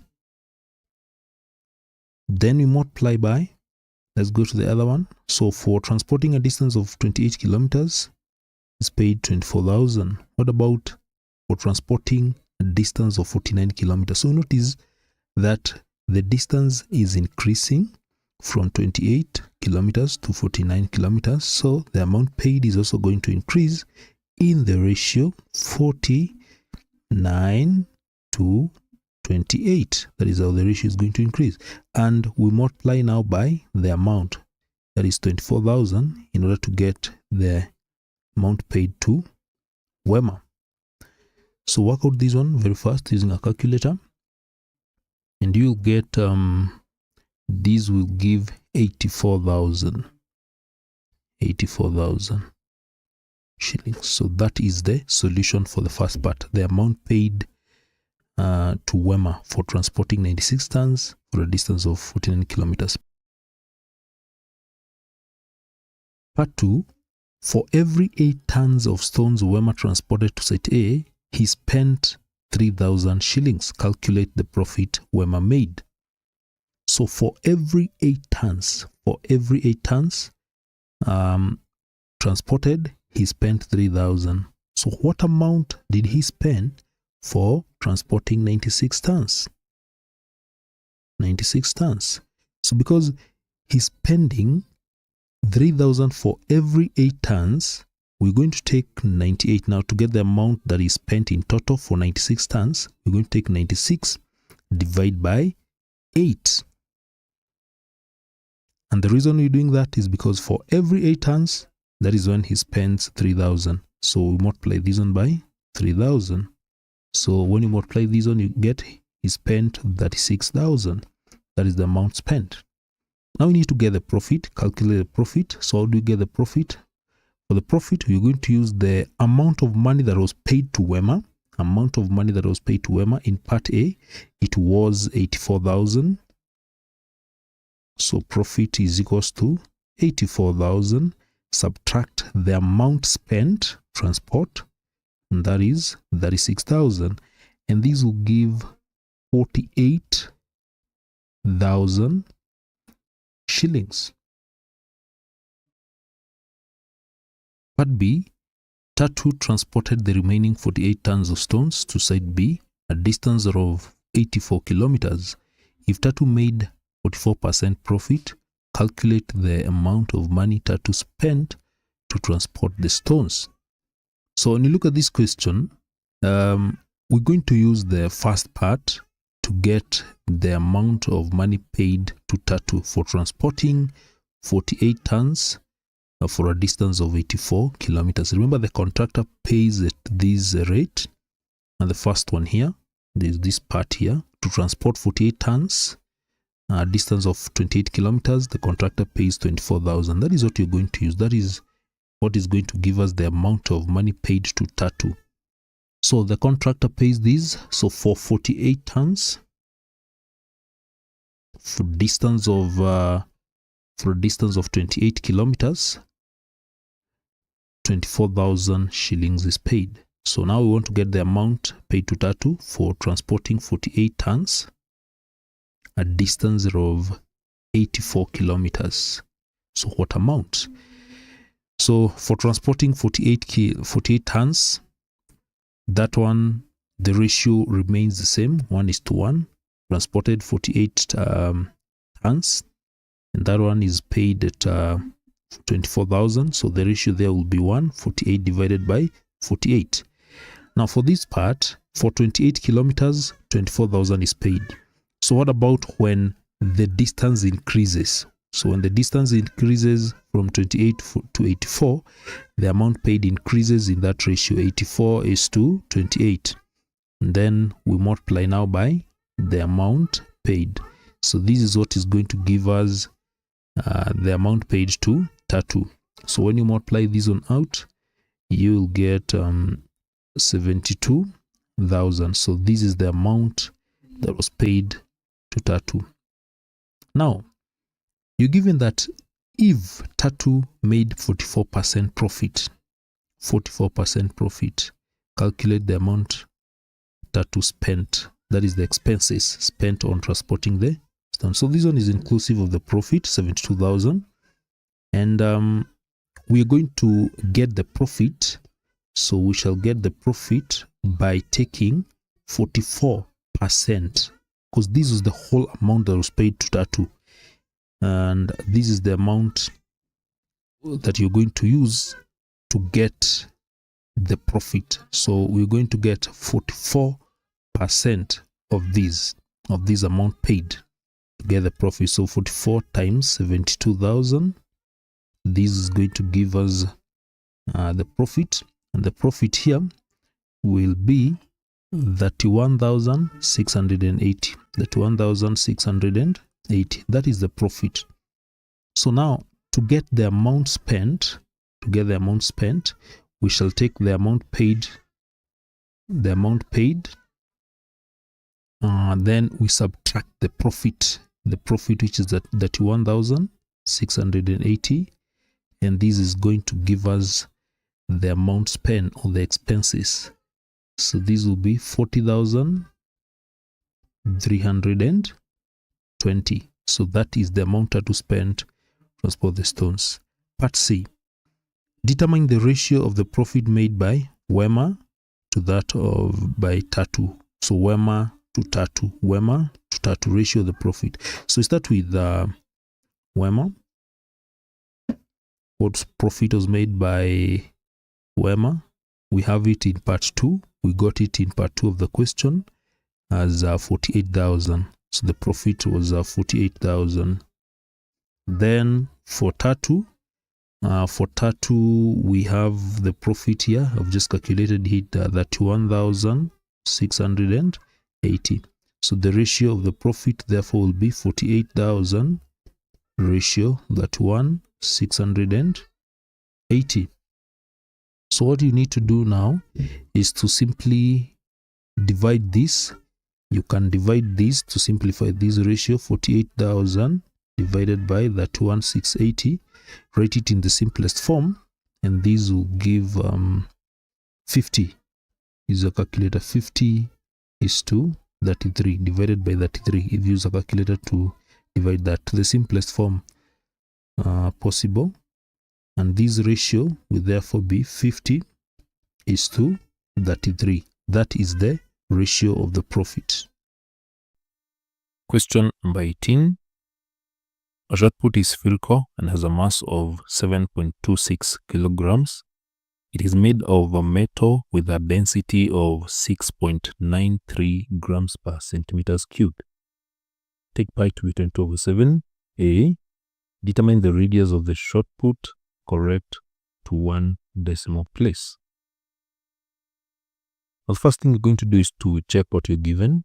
We are given the mass of the shot put, which is given in kgs, and then the density is given in grams per centimeters cubed. So we need to know, given mass and density, how do we get the radius?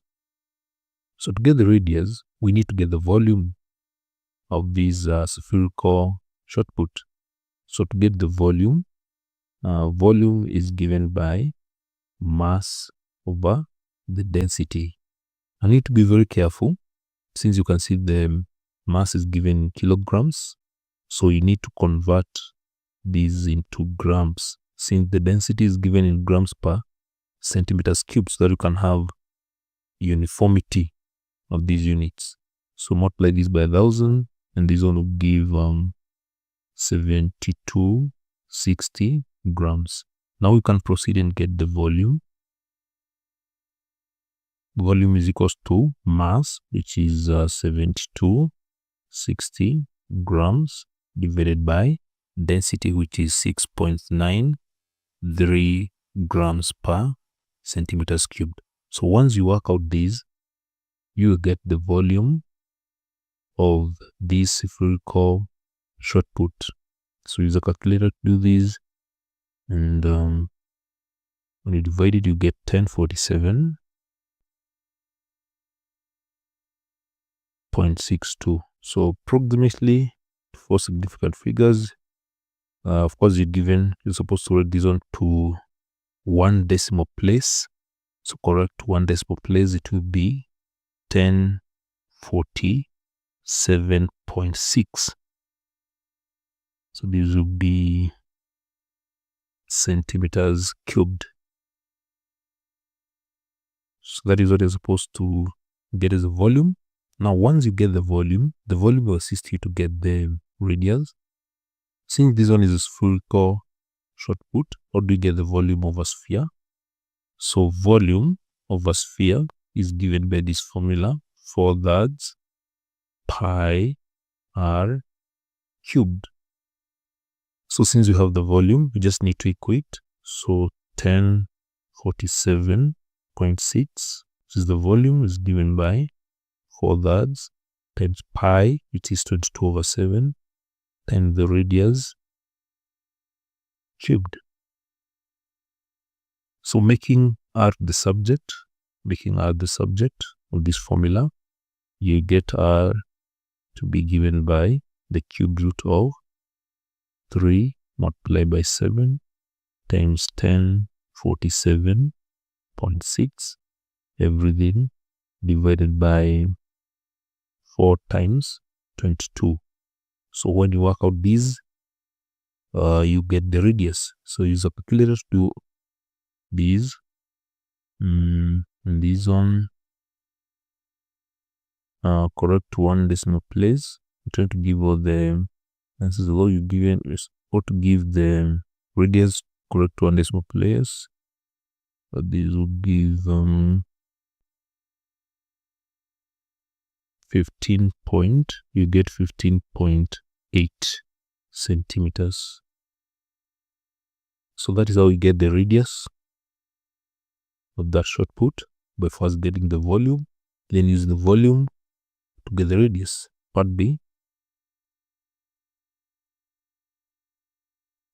A bucket is in the shape of a frustum of a cone. The base radius of the bucket is 7 centimeters. The bucket contains water to a height of 15 centimeters. The radius of the surface of the water is 10.5. Find the volume of the water in the bucket. It's nice to sketch. So this is a bucket made up of frustum of a cone. The base radius is 7. So let me draw that bucket. Just just a sketch the bucket, and contains water to a height of 15 centimeters. The base radius is 7 to 7, and then contains water, but then the radius of the surface of the water is 10.5. So is the surface of the water, which is 10.5.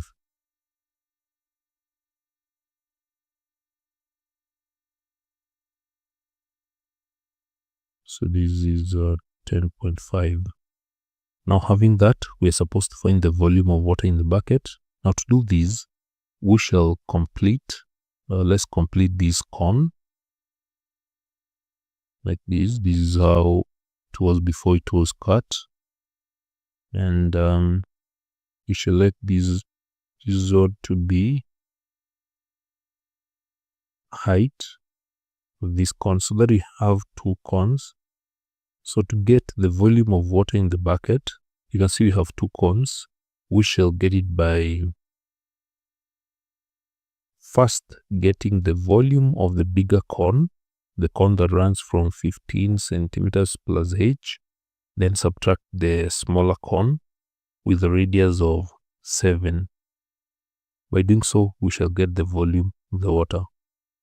So the volume of the water will be given by the volume of the bigger cone, which has radius of 10.5, subtract the volume of the smaller cone with a radius of 7. But before that, we need to get this height. And to get this height, we shall use similarity. So the height of the bigger cone, which is h plus 15, divided by the height of the smaller cone, which is h, is equals to radius of the bigger cone, which is 10.5, radius of the smaller cone, which is 7. So once you work out these will give 7h plus, so this is 7 times of 105 is equals to 10.5h. So when you work out the value of h, this question, you will get, I'm trying to shorten these workings.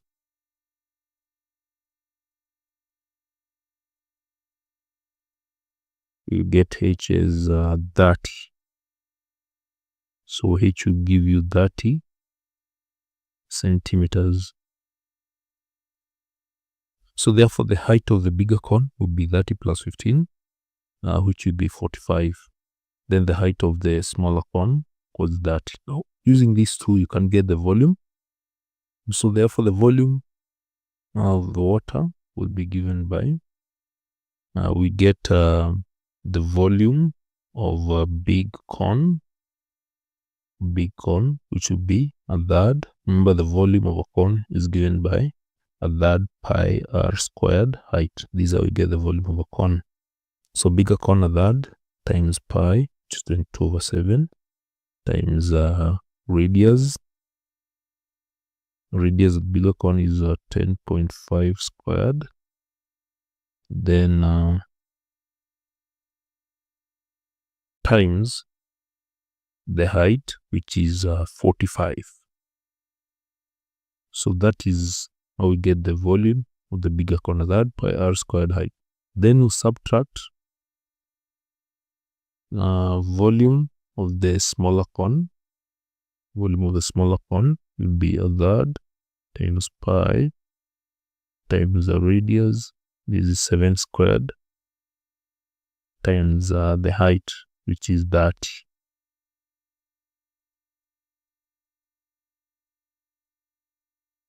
So the volume of the bigger cone, a third times 22/7 times 10.5 squared times 45. That one will give, let's calculate, this will give 5197.5. Then for the smaller cone, a third times 22/7 times 7 squared times 30. That will give 1540. This is centimeters cubed. So now getting the volume of water, we get the volume of the bigger cone, 297.5, subtract the volume of the smaller cone. I will remain the volume of the frustum that contains water. And this gives 297.5 minus 1540 will give that 657.5 centimeters cubed. Write it down here. Get that is 657.5 centimeters cubed. So that is how we get the volume of water in the bucket.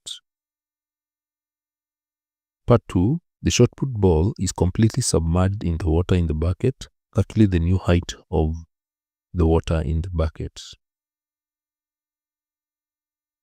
To solve that question, we're going to use the previous diagram. So we have the new height of the water there.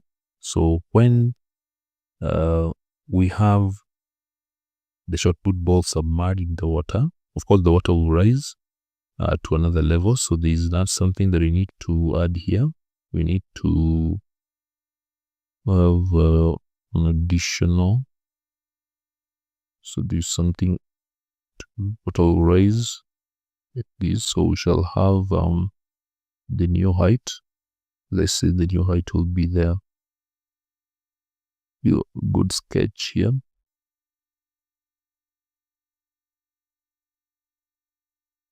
So I'm just doing a sketch. This. So this will be the new height, and I'll let this new height be represented by this new rise, be represented by x centimeters. So we need to get the new height of the water in the bucket, and that tells us that we need to calculate from 15 centimeters plus x. That will be the figure that is going to represent the new height of the water. 15 centimeters plus x. We need to get this x, which is the rise. X is the rise. Now to do this again, we shall be required to use similarity. And this time around, you're going to consider one cone that runs all the way, the big cone, the whole of this cone, whose height is going to be 45. Since we have 30 plus 15, so this will be 45 plus, so it will be 45 plus x. So that will be the height of the big cone. So using similarity, the height of the big cone, 45. So 45 plus x divided by the height of the smaller cone, which is 45. Look at the cone that you're using, the cone with the height of 45. So from 30, 15 up to this level. So that is a 45. That cone with the height of 45 from 30 to 15 is equals to the radius of the big cone. Now this is the new cone. We don't have this radius, so we let this radius be represented by r.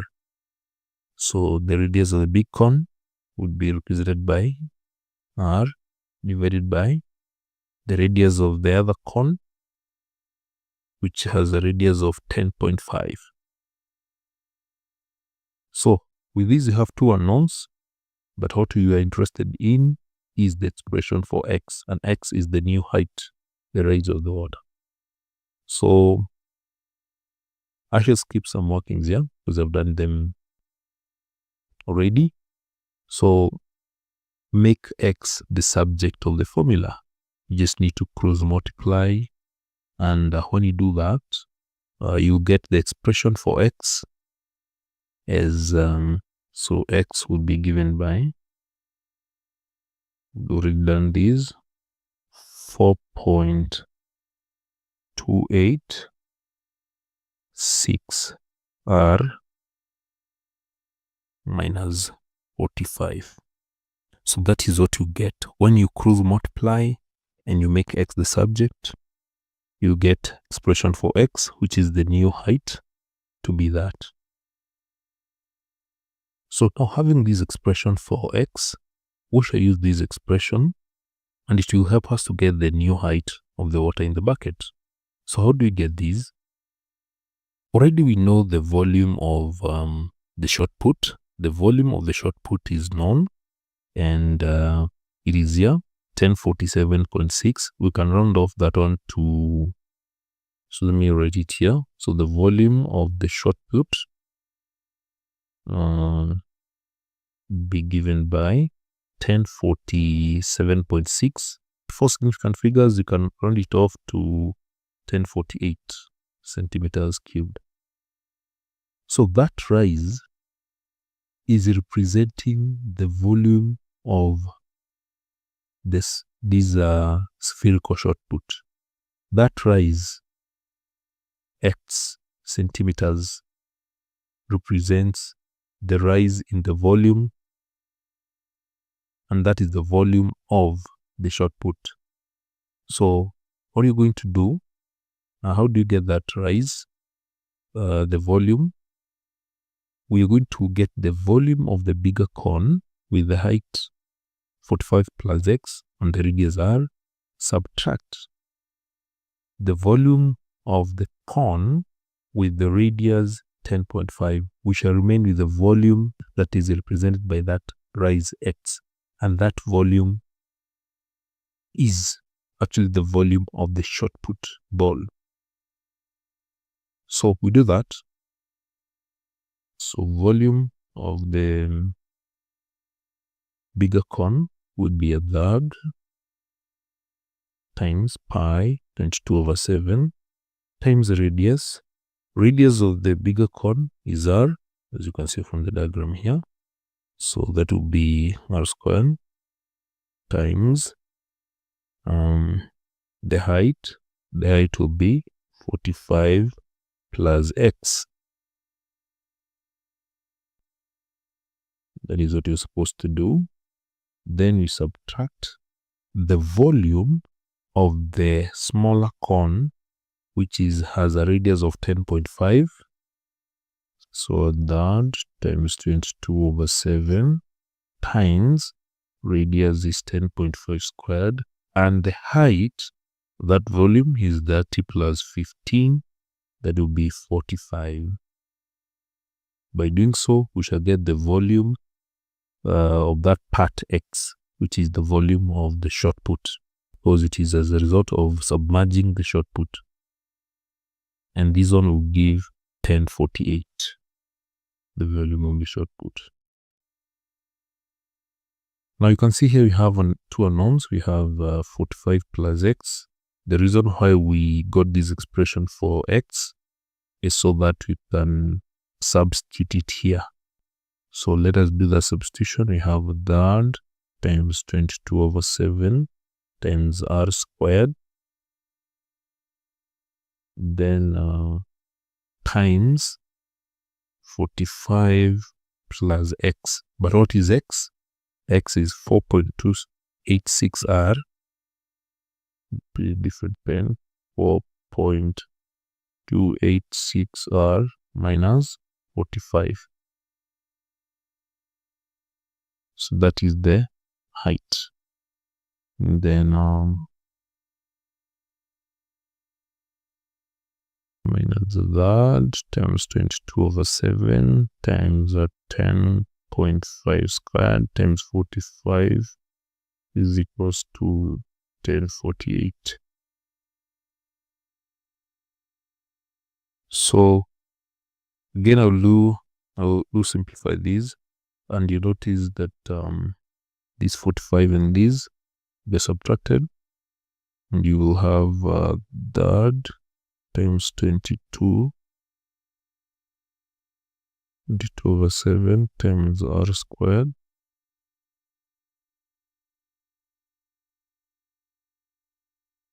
times 4.286 r. That is how simplify that. Then subtract.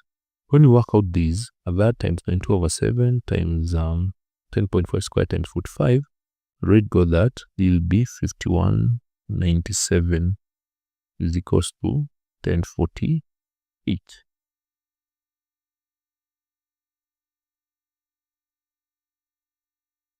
Now having these now, it is very easy to work it out, and this will be that times 22/7 times here we shall have 4.286 r cubed is equals to, the other side this would be 6245.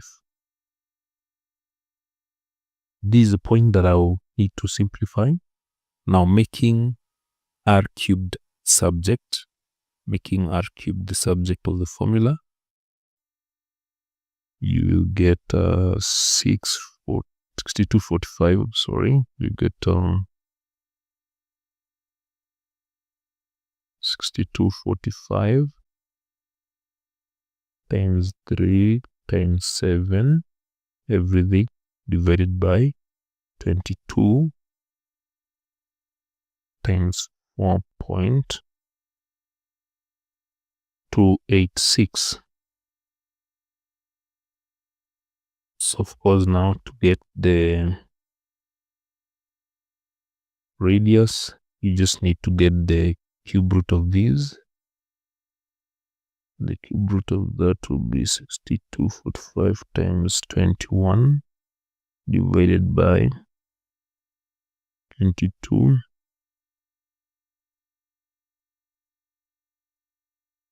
times 4.286,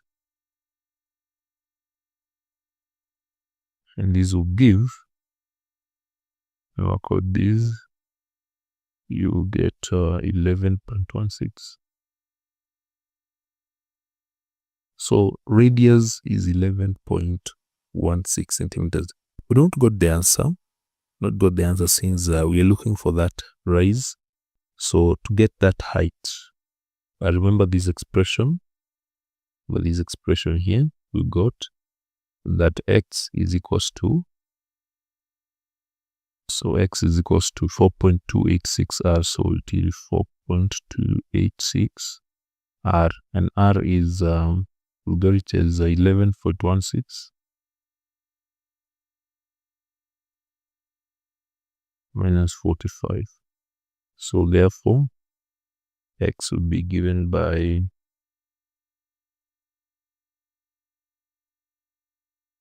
2.832. So the question is now asking about the new height. So we already have that x. So look at the diagram. We have the original height was 15. Then to get the new height, you have to add that x. So we'll take 15. So new height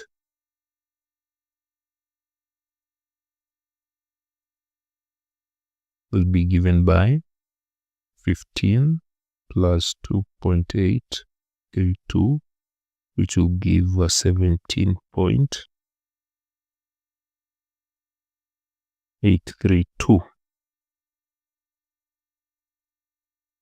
centimeters. And that is the solution, and that is how we're supposed to solve that question. Question number 19.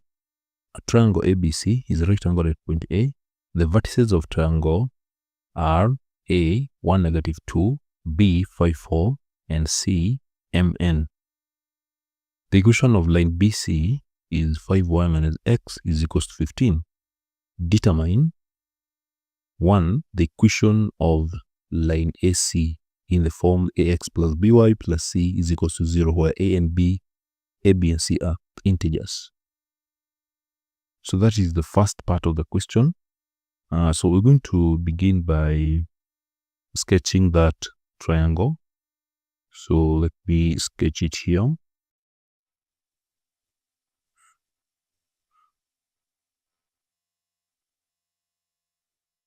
So this is triangle A. So A is there. This is B. Then we have C. So A is 1, negative 2. Then B is 5, 4. And C, MN. So the first part of the question, the equation of line AC. So to get the equation of line AC, as you can see, this triangle is a right angled at point A. So once we get the gradient of line AB, it will assist us to get the gradient of line AC. Since we know that if we let the gradient of line AB be M1 and the gradient of line AC be M2, those two lines are perpendicular. If we take the product of the gradient, the products of gradients of two lines that are perpendicular to each other should give -1. So this is only going to help us to get the gradient of line AC, which will in turn help us to get the equation of that line. So there's gradient of line AB. So gradient of AB, which we've let to be M1, will be given by change in y over change in x. So this will be 4 minus -2 divided by change in x, which is 5 minus 1. And this will give 3 over 2 when we simplify. So by getting that, this is M1. So remember this, M1 times M2. So we've already got M1, which is 3 over 2. So it is possible now to get M2. And M2 will be 2/3. So this is the gradient of line AC, 2/3. Now for AC, we have now 1 point on that line. And we have the gradient. So those two can enable us to get the equation of that line. So given the point and the gradient, we can get. So what you're going to do, to get the equation of line AC, we shall use 1 point, that is 1, 2, or -2, mean.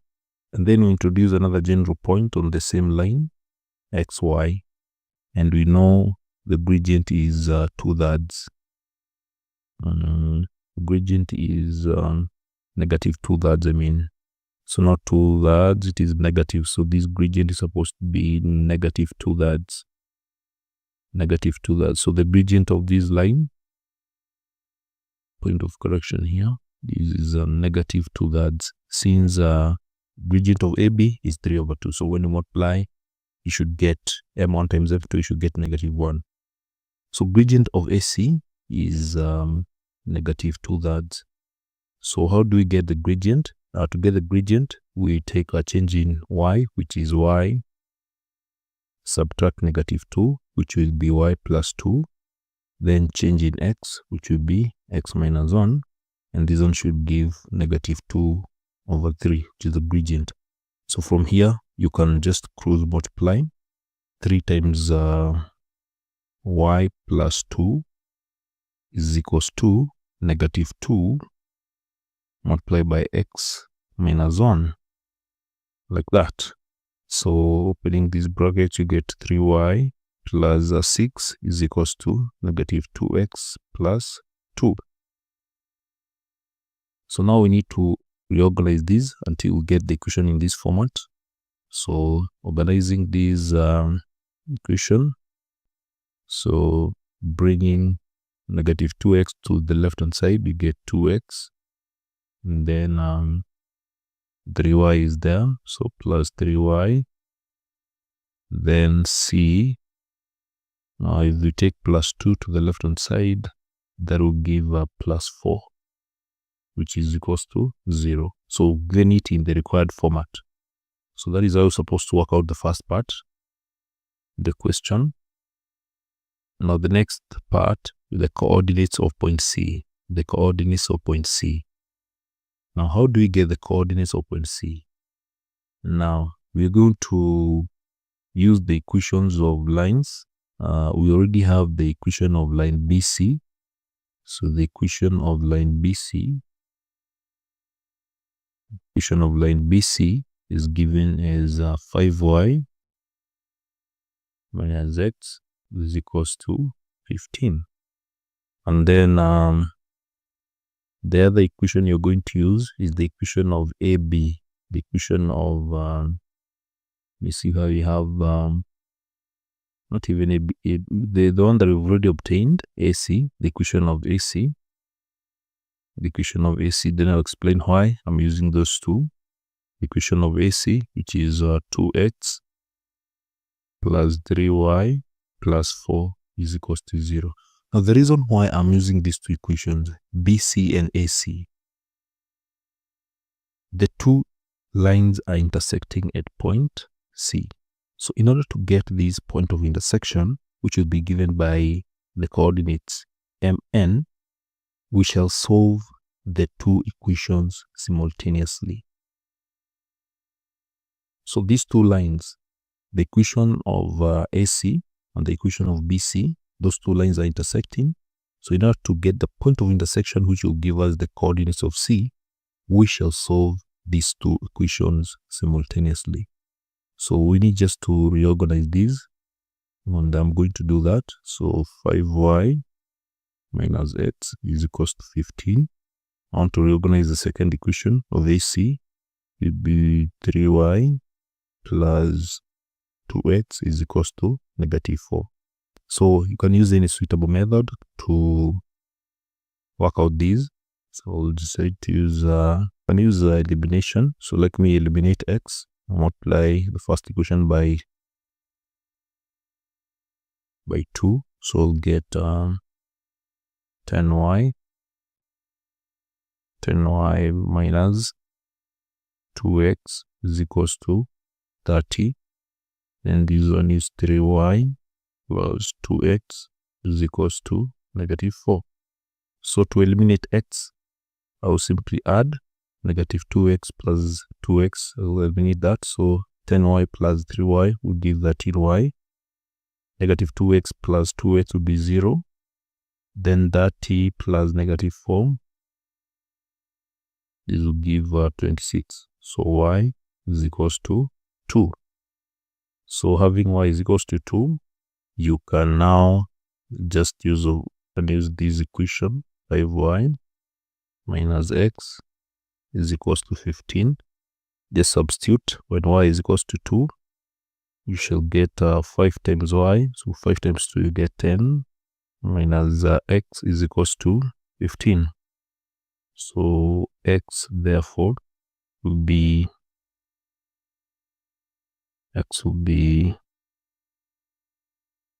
10 minus 15, which will be minus 5. So we've got the point of intersection, so which will be given by x and y. So the point of intersection is negative 5, 2. And in this case, this is what represents C, point C. So therefore, point C will be given by negative 5 and 2. So this is M, this one is N. So that is how I'm supposed to work with that part. Part B, a line passes through point A and is parallel to line BC. Determine the x-intercept of the line. So a line passes through point A. So let's go to that point A. Point A is 1, negative 2. 1, negative 2. So point A is 1, -2, and is parallel to BC. So we need to get the gradient of BC. What is the gradient of that line BC? We need to get that. And the gradient of BC, since we have the equation of BC, which is 5y minus x is equals to 15. 5y minus x, 5y minus x is equals to 15. So I want to get the gradient. So we reorganize this equation. The form y is equals to mx plus c. So I will get y is equals to x over 5 plus 3. So the gradient of this line BC is therefore 1 over 5. Since that line that passes through point A is parallel to BC, that line should have the gradient as 1 over 5. Remember that if two lines are parallel to each other, the gradients of those two lines must be the same. So that line also must have a gradient of 1 over 5. And it is passing through 1, 2. So we need to get the equation of that line. So let's get the equation of that line. So it is passing through 1, -2. And so to get the equation, you can use this point and introduce another general point on that line. Now, knowing the gradient, we can proceed. Our gradient is change in y, which is y minus -2, which is y plus 2, over change in x, x minus 1, should give the gradient, which is 1 over 5. Cross multiplying, get 5, multiply by y plus 2 is equals to 1 times x minus 1 to give that. So this will give 5y plus 10 is equals to x minus 1. So reorganizing this equation in the form y is equals to mx plus c, we can just leave it in this form. 5y minus x is equals to -11. Yeah, it is like that. So that is the equation of the line. Now the question is asking, determine the x-intercept of the line. So at x-intercept, the value of y should be 0. So in this equation, the x-intercept, we have y should be 0. So y should be 0. And when you substitute y with 0, so this is what you're going to get. So this will give x-intercept as 11. X-intercept is 11. Remember this concept that at x-intercept, the value of y is 0. So you just take that equation that you obtained and then just replace or substitute y with 0. And that will give you the x-intercept as 11. Question number 20. In the figure below, line AB is equals to 10 centimeters. That is part of a trapezium ABCD. Point X is such that angle BX is equals to 45 degrees. So the angle is there, line AB and point X. Part A, using a ruler and a pair of compasses only. 1. Locate point D on line AX such that AD ratio DX is equals to 3:1. So let us to begin by locating that point given the ratio. There is something that you're going to use in order to know the location of D. You're given line, that is we have A and X is there. So given this ratio, AD dx is equals to 3:1, there's something that you're going to notice. And looking at these, you'll note that D is dividing line AX internally. Why do you know that? By just looking at the position of A and X. And also, if you want to get AD, given this ratio, AD will be given by 3 over total is root plus 1, 3/4 of AX. And then dx will be given by 1/4, looking at this ratio of AX. That is how you notice that this point D divides this line into 4 equal parts. So you have to divide it into 2 first. Now to divide it into 4 equal parts, first bisect the line AX. And then since you're interested with point D, looking at this ratio here, 3:1, AD is 3/4 AX, 3/4. You have again to bisect the other half there. And then you have these. So these are 4, 1, 2, 3, 4, 4 equal parts. So AD is 3/4. 3/4 is 1, 2, 3. So D will be somewhere there. So now looking at these, you'll be able to locate, looking at this ratio, to locate point D. So to get D, you'll need to divide line AX into 2 parts, that is bisect it, then again bisect the upper half, and that is when you obtain D. So that is what you're going to do. So let us do that. So to bisect AX, stand here, the pair of compass, make sure you open it for more than half of that line, then mark an arc there, and another arc. Then with the same radius, we're changing it, send that point, then cut that arc, and cut that arc. Then join the point of intersection of the 2 arcs using a straight line. Join it using a straight line. And this is what you get. That is what you get. I've not done it perfectly. Let me do it in a better way.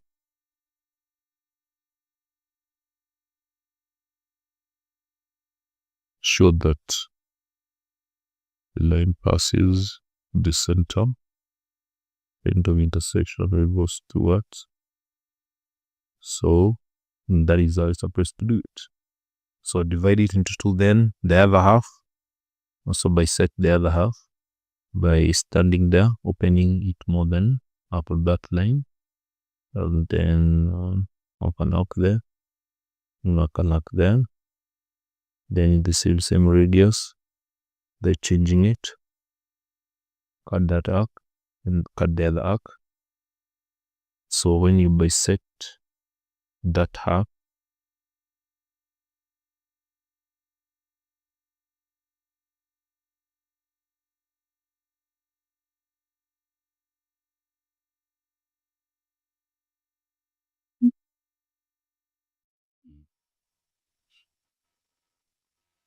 so that is how you get it. So this will be point D. This is point D. So start by bisecting this line. We bisect the line. Then the upper half again, you bisect it. And when you bisect the upper half, you locate your point D there. So you've located it. Then part 2 of the question. Complete the trapezium ABCD such that line DC is parallel to AB and angle ABC is equals to 67.5 degrees. So the point here on the point of concern is ABC. Angle ABC should be here and it should be on the left hand side. So how do we construct 67.5 degrees? Now to construct 67.5 degrees, again, going to demonstrate how we do it. You have point B here. So you have to construct 90 degrees first. Then after you construct 90 degrees, you bisect it. Bisect the other side on the right hand side, you get 45. So the whole of this angle that remains here will be 135. And 135, when you bisect it again, that is when you get 67.5 degrees. So you construct 90 degrees first, then 45, then the other one that remains is 135. So bisect the other side. That is how you go to bisect it, and you get this one is 67.5 degrees. So that is what you're going to do. So I will begin by extending. I will extend this line. We extend the line so that I may construct 90 degrees. So to construct 90 degrees, of course, you stand there, mark an arc, another arc. So mark this arc, the other arc there. Then standing on this arc, mark an arc there, the same radius, we're changing it at that arc. So from here,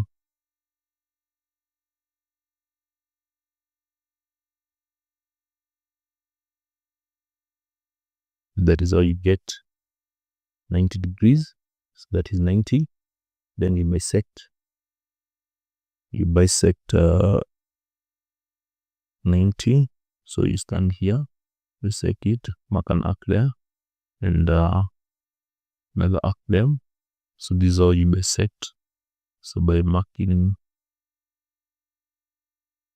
standing here, repeat it again. Say this is mark an arc there, another one there. Then standing here, you mark an arc there, and then cut that arc. So that is how you bisect it.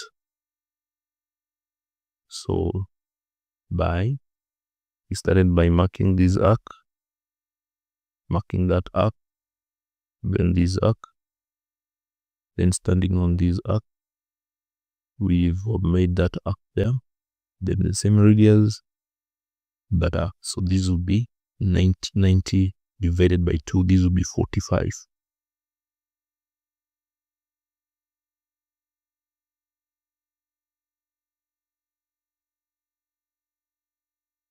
So that is how you get it. So this will be 45 degrees. Now when we bisect the whole of the other angle that is remaining, we will have 67.5.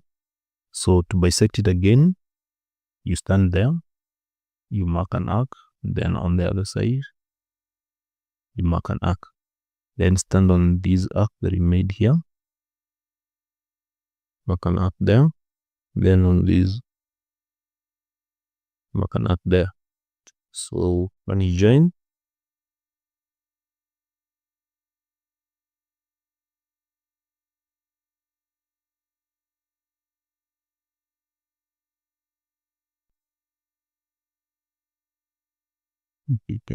we draw properly.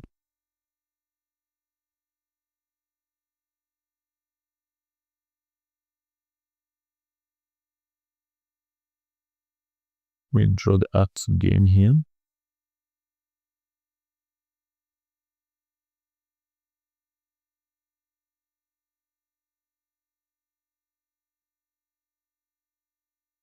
That is okay. So these should be now 67.5 degrees. Now, after doing that, so we have constructed 90 degrees, then 45 on the other side, then we bisected the other one, 135 to get 67.5. After doing that, we need now to complete the trapezium ABCD, AB. So C is supposed to be somewhere here, then D here. So you know the property of parallel lines, that you given any two parallel lines, the distance between the two parallel lines is supposed to be constant. So meaning that this distance here, need to take this distance, because C is supposed to be somewhere here. So that distance is supposed to be the same or constant. So to get that distance, I will stand here and I will drop a perpendicular. So mark that up, mark that line B. So we are dropping a perpendicular from D to AB. It is a part of the question part 3, but I'm using the same part in order to locate point C. So starting at D, mark an arc on that line on the arc, then again standing here on this arc that you've made here, mark an arc, and then the same radius without changing it, stand there and mark an arc. So then I join this point of intersection of these arcs like that. So these will be a perpendicular from point D to line AB. What I am interested in is this distance here. This is the distance that I'm interested in, because when you give it two parallel lines, the distance between them is supposed to be constant. So I need to take that distance and then I transfer it here using this line that I used to construct 90 degrees. I mark because the C is supposed to pass through there, although it is not part of the lines of the trapezium, but it's going to help. So when I draw a line like that passing through this point, you will notice that C will now be here. C will be located here. This is why we have C. And since I've taken this distance between DC and AB should be the same.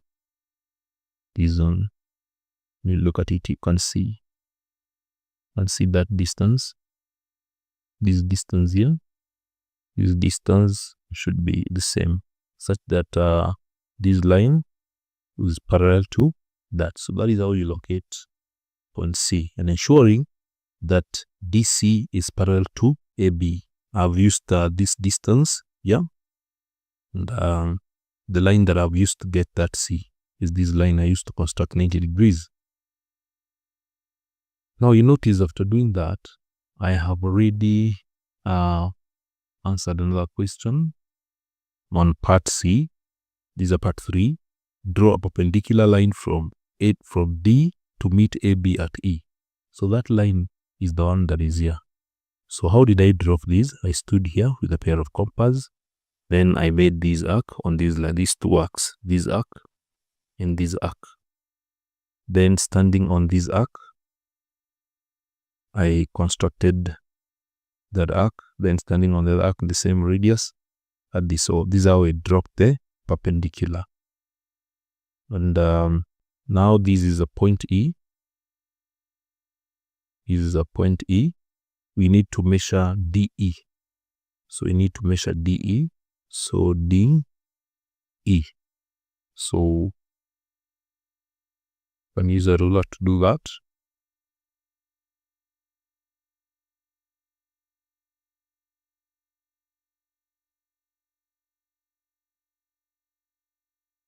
So that is a 4. Is can see it is around 4. Let me take it using. We take that meant using pair of compass. Around 4.1, giving 4.1. So we'll take that distance there. This is the distance you take using and you transfer it here. That is around 4.1. 4.1. So DE is equals to 4.1 centimeters. Then calculate the area of the trapezium. How do you calculate the area of trapezium? A, B, C, D. So area of trapezium is given by a half times the sum of the two parallel sides times the height. So we just use this formula, half times the sum of the two parallel sides. You just need to measure them. One side is AB. One side is AB, and AB is here. AB is here. It is 10. AB is 10. Then the other one is a DC. The other parallel side is DC. And when I look at DC would be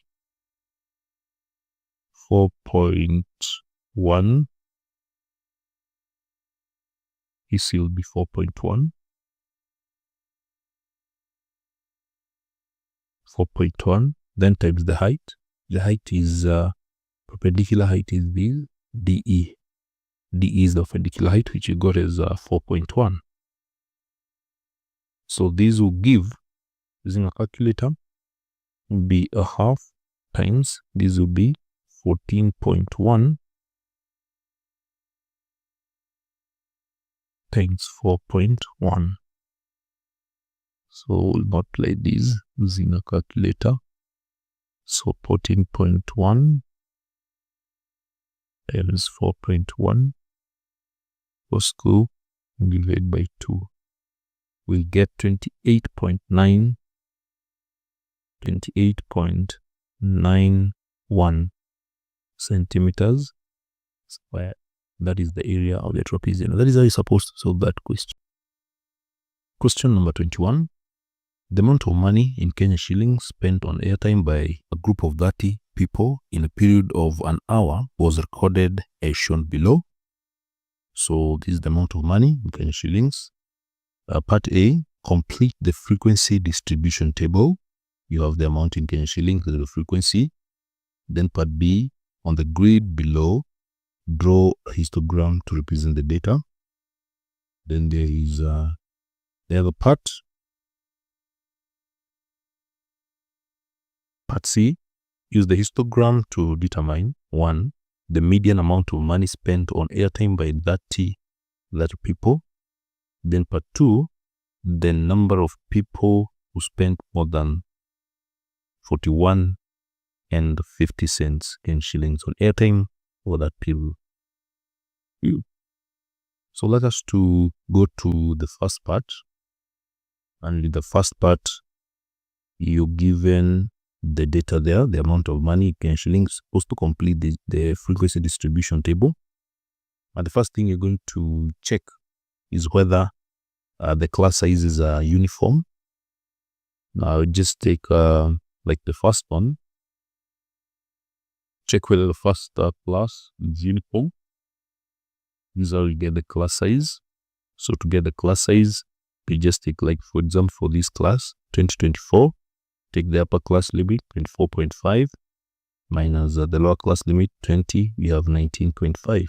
That is a class size of 5. And then we take the other one, 29.5, 9.5, then subtract the lower class limit. This is a 24.5. This will give again 5. It's still 5. We'll go to the next, 34.5 minus 29.5. Again, that one is going to give us 5. That the class size is 5. Then we can go to the next one, 44.5 minus 35. This is 34.5. This one will give a class size of 10. But they're not uniform. And the last one, the class limit 59.5. Minus the lower class limit, which is a 44.5. This will give 15. So as you can see, the class sizes are different.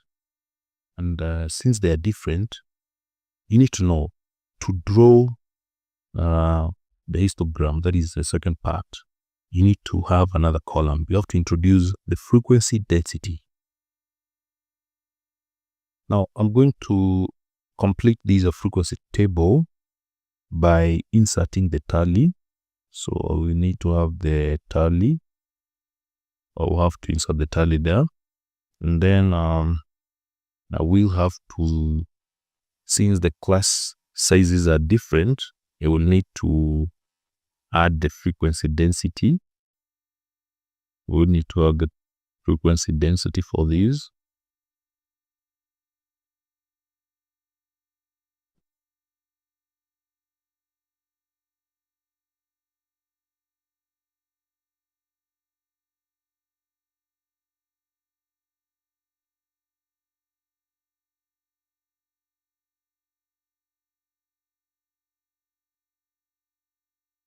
Right? So I will need to have, remember to get the frequency density. Frequency density is given by the frequency over the class width. And again, to get frequency, you will need to take a frequency density multiplied by the class width. We also need this one as we proceed. So we need to have the class width, the class width, this one is CW. It's a class width, and I've already calculated it here. The first class, and the first one was size. So that is the class width, the class size. Then you need to have now the frequency density. So before then, you need to get the frequency. And to get the frequency, this is how you get it. I'm going to demonstrate using the first one. You want to get the amount of money that begins from 20 to 24. From 20 to 24. So from these data that we given here, you're going to identify any amount that is beginning from 20 to 24. This is how you're going to do it. This is one we don't know. So 20 is here.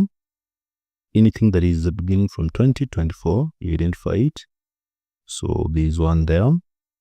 Then 20 to 24, there is another one here. There's another one here. There's another one here. And we see whether I've left another one. So I didn't think I've left any other. So that is how you identify. So any amount from 20 to 24, we have these one, we have these, we have these, we have these, we have these. So that is how you're supposed to do it. For the interest of time, I will, because I've already calculated the others, I've counted the others. I have demonstrated how you look for it. So you get 5. So frequency is 5. You do the same. Identify any other amount now, amount beginning from 25 to 29. So you count the same way. And when you do that, you will get the 7. I've already done this. Then 30 to 34. If you count, this one you get this one to be 9. Then 35 to 44 is going to give you 6. Then 45 to 59, when you count it, you have to be very keen. Be very keen when you are counting the frequency, because once you make any error at this stage, you have to carry the error to the next question. So you need to verify. After you've done it, you need to count again and recheck.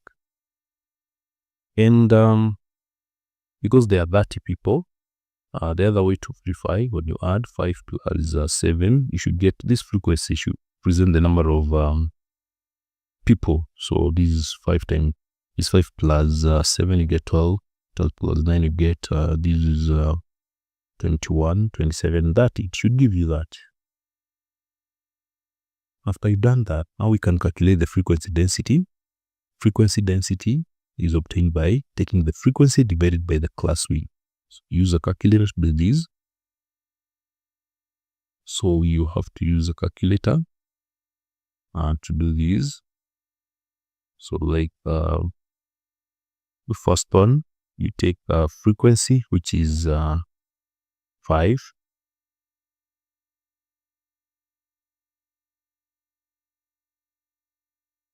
So take frequency, which is 5, divided by 5.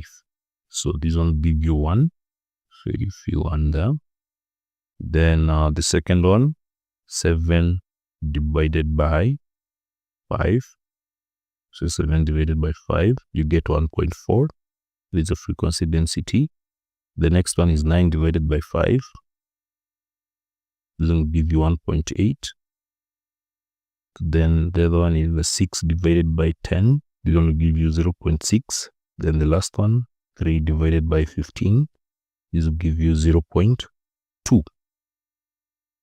So once you've done that, now you have the frequency density, you have the class width. What you need to complete is the tally. The tally frequency, this is a 5. 1, 2, 3, 4, 5.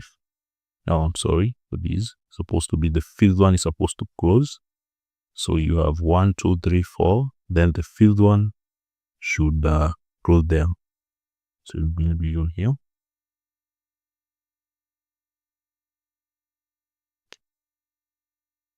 So the next one, 7, 7, 1, 2, 3, 4, 5, then 2, 7 plus 2. This one for 9, 1, 2, 3, 4, 5, 1, 2, 3, 4. This is 9, then 6, 1, 2, 3, 4, 5, then 1, then 4, 3, 1, 2, 3. So now the frequency distribution table is complete with the tally, with the frequency and the frequency density. Now let's go to drawing the histogram. Now, since we identified that the class sizes are different, as you can see, we shall plot the frequency density against the class limits. This is what you're going to do. The y-axis, we shall have the frequency density. So we draw a line here.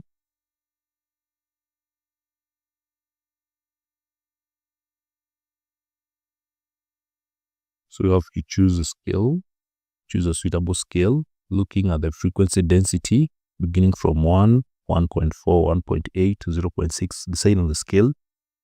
I look at these, we can use the scale of 1 centimeter represent 0.2.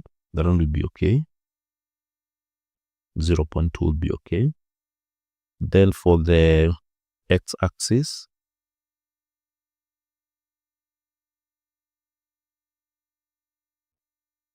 so for the y-axis, begin with the y-axis. Y-axis 0 would be here. So decided, looking at the frequency density, the scale would be 1 centimeter represents 0.2. So these would be 0.2, 0.4, 0.6, 0.8, 1.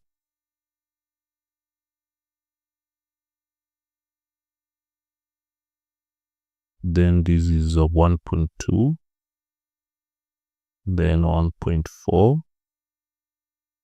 1.6, then 1.8. You can see the 1.8 is the largest. For the x-axis, the class limit, beginning with the lowest is 19.5. So we can decide the 2 centimeters to represent 10. And so this would be 29.5. Then the next one will be 39.5. Then this one 49.5. And 59.5. Being that one will be okay. And is it there?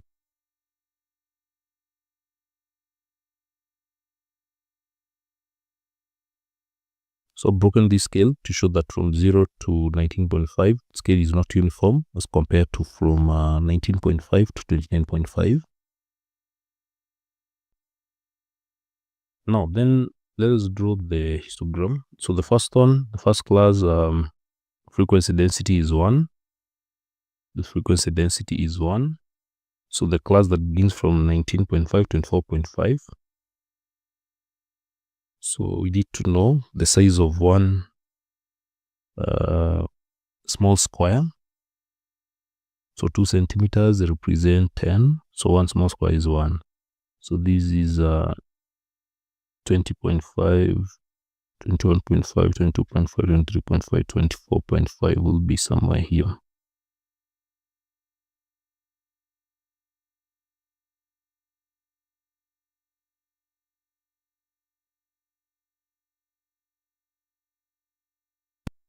So the first clause,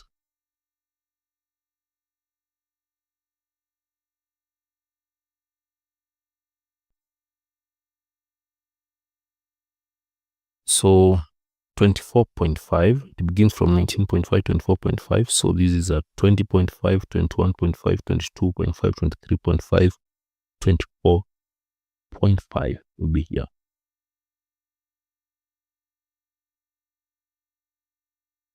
So this is the first class. The second class is from 24.5 to 29.5. So that one is 1.4. So that one goes up to 1.4.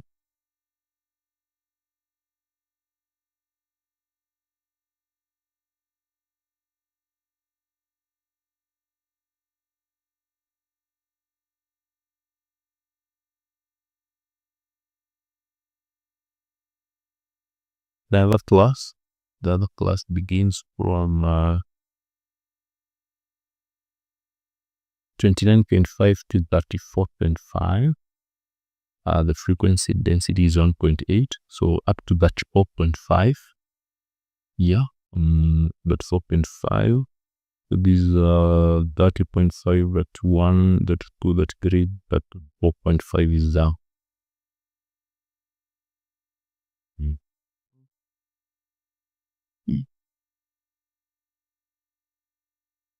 Goes up to 1.8.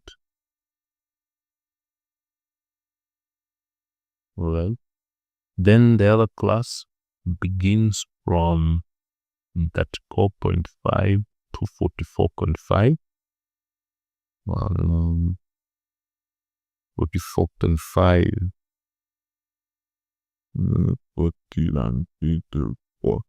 4.5 goes up to here. So here the class size is 10.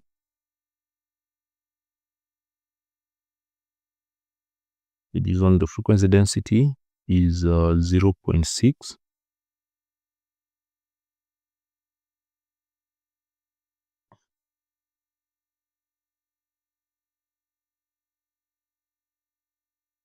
But and then the last one is up to 59.5. The size is 15. So it begins from that 44.5 to 59.5. The frequency density is 0.2. So 0.3 is the Trapezium.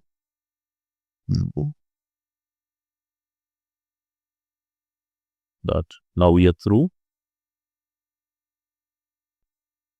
So we are through. So what is remaining is to make a good shading of these so you can shade it like these.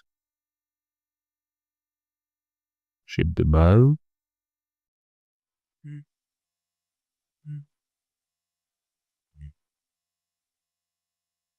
So the frequency, these are histograms, so this is a complete histogram. So this is the amount of money. This represents the amount of money. And then here we have the frequency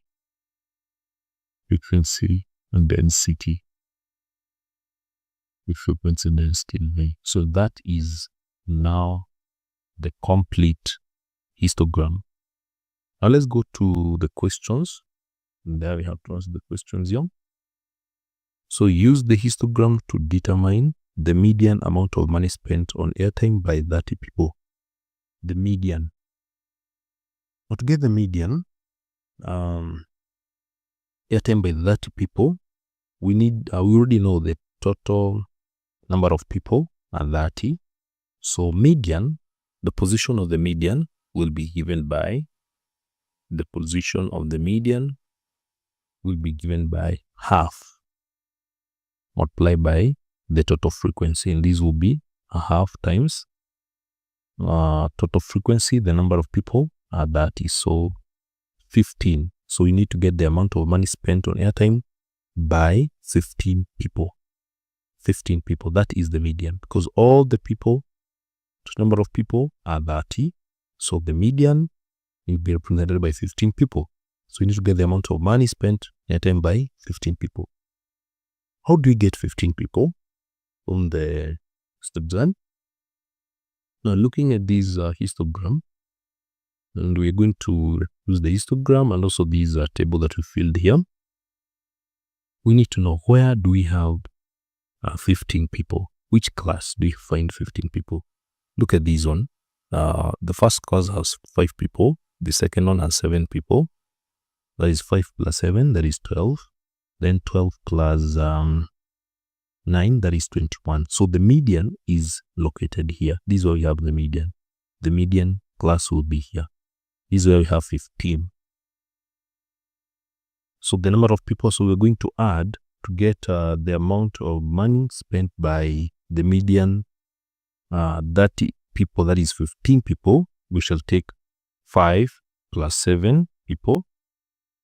So 5 plus 7 people plus 7 plus now we don't know the number of people who are in this class. They're not 9. Remember, if you add 9, this will be 5 plus 7, that will be 12. 12 plus 9 will be 21. So we need to get the exact number of people who are in this class. And to get that, how do we get frequency? Because we are using frequency. Frequency is given by frequency density times the class width. So in this class, what we don't have is the class width. So we're going to use the frequency density. To get the frequency in this class, we use the frequency density, which is 1.8. Frequency density, which is 1.8. Multiply by the class width. So we don't have the class width. We don't know the class width. Yeah, this is 30 to 34. That to 34. So it is beginning from here, 30 to 34.5. So we don't know the class width here. So to obtain the class width, we shall just let it to be x. We shall let the class width to be x because we don't know it. You know, the frequency density is 1.8. Class width, we don't know it. So we let it to be x. And when we get the total frequency now here, including these, it should give us 15 people. So we add 5 plus 7, we get 12 plus 1.8x is equals to 15. So we calculate x, 1.8x is equals to, I take 12 to the other side, we get 15 minus 12, we get, this would be 3. So x will be, when you divide this one using a calculator, 3 divided by 1.8, you get 1.667. So that represents the class width. That is the class width. And from which class? Now from 29, to get this, from 29.5, that is this class now here.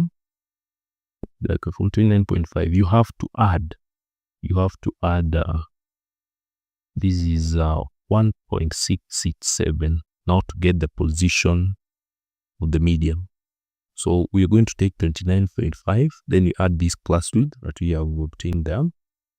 So now to get the amount of money spent on airtime by 30 people, so we get 29.5 plus the class width, that is a 1.667. This now will give us the amount of money spent on airtime by 30 people. And this will give, we add it, get 31.17. 31.17. And that is the amount of money spent on airtime by 30. The middle 30 people, that is the median, 15 people. We can also draw a line that shows the position of the median as well.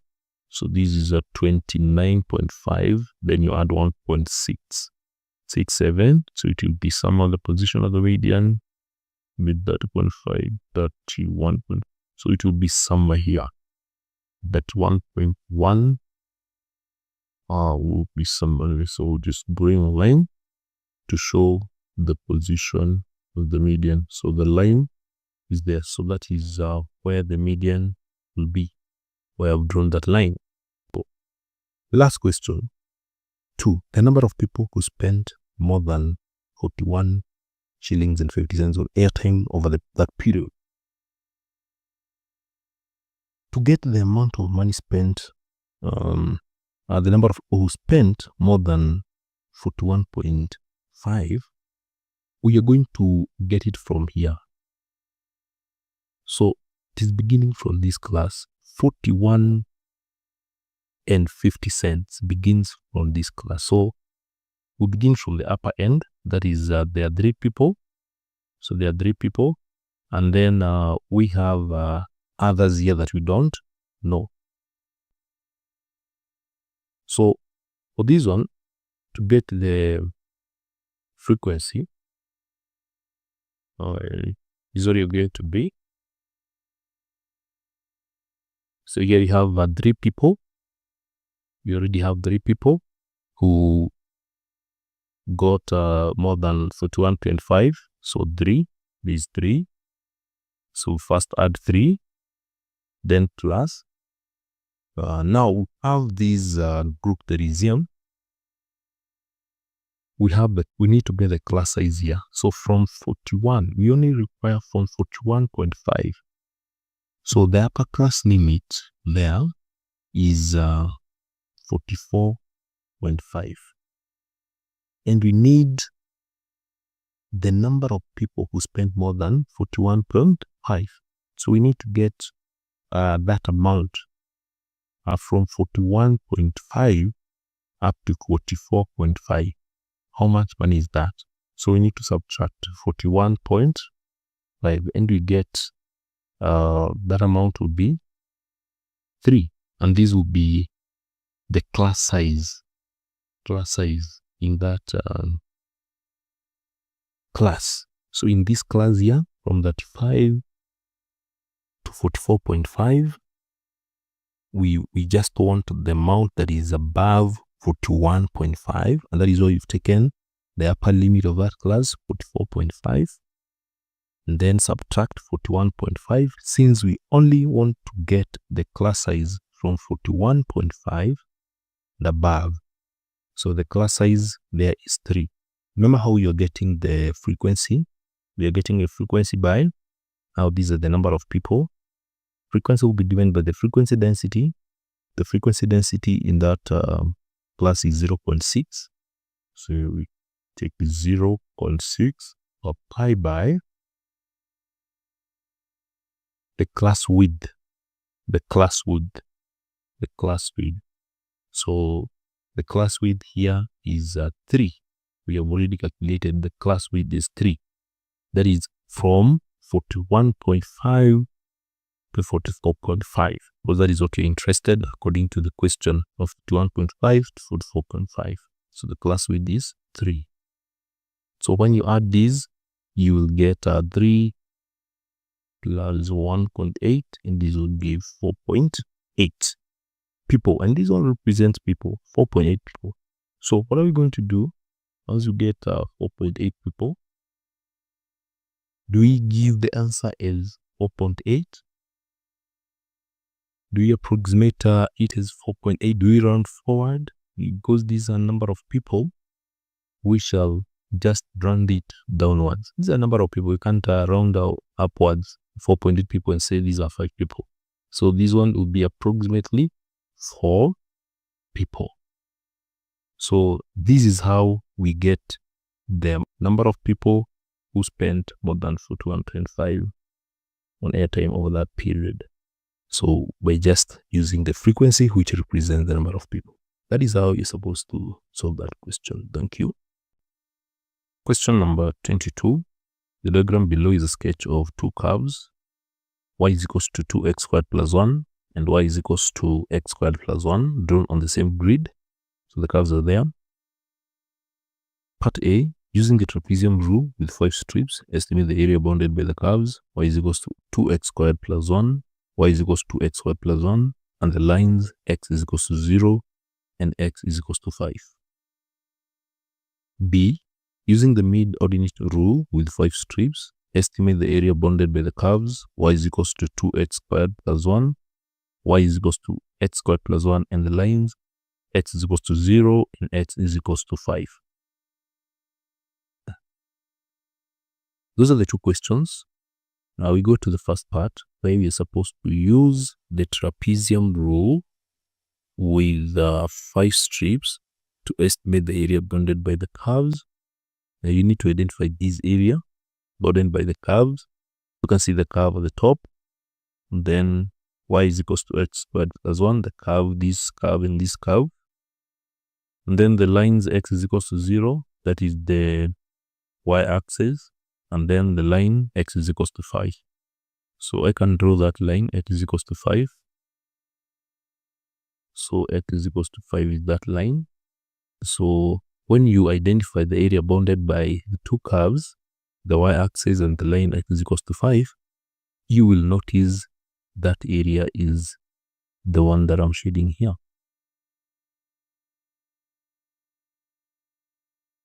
This will be the area.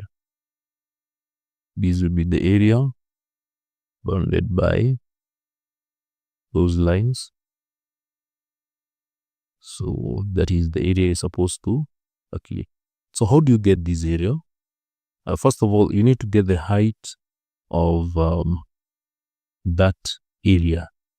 These are the heights that you need to calculate. So the height at 1, you need to get this height here. The height at 2, you need to get this one as well. You need to get this height at 3. You also need to get this height at 4. And finally, you have to get this height at 5. So you need to get these heights. And get those heights, you will have to get the height of this curve. Look at the curve at the top. Y is equals to 2x squared plus 1. From that curve to the bottom, you get the entire of that height. Then you subtract the height from the x-axis to y is equals to x squared plus 1.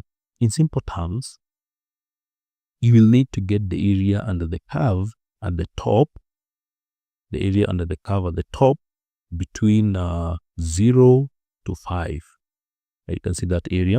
Then you subtract the area under the curve, y is equals to x squared plus 1. This is the curve at the bottom. You will be able to remain with the area shaded in yellow. So there are two options. You can get the area under the curve at the top, subtract the curve at the bottom, and you get that the required area. The second method is how you calculate these heights. Once you're able to get these heights, you're going to use those heights to give you the area of that region. How do you get those heights? To get those heights, you will need to prepare something here. I'll prepare a table. I'll prepare a table here.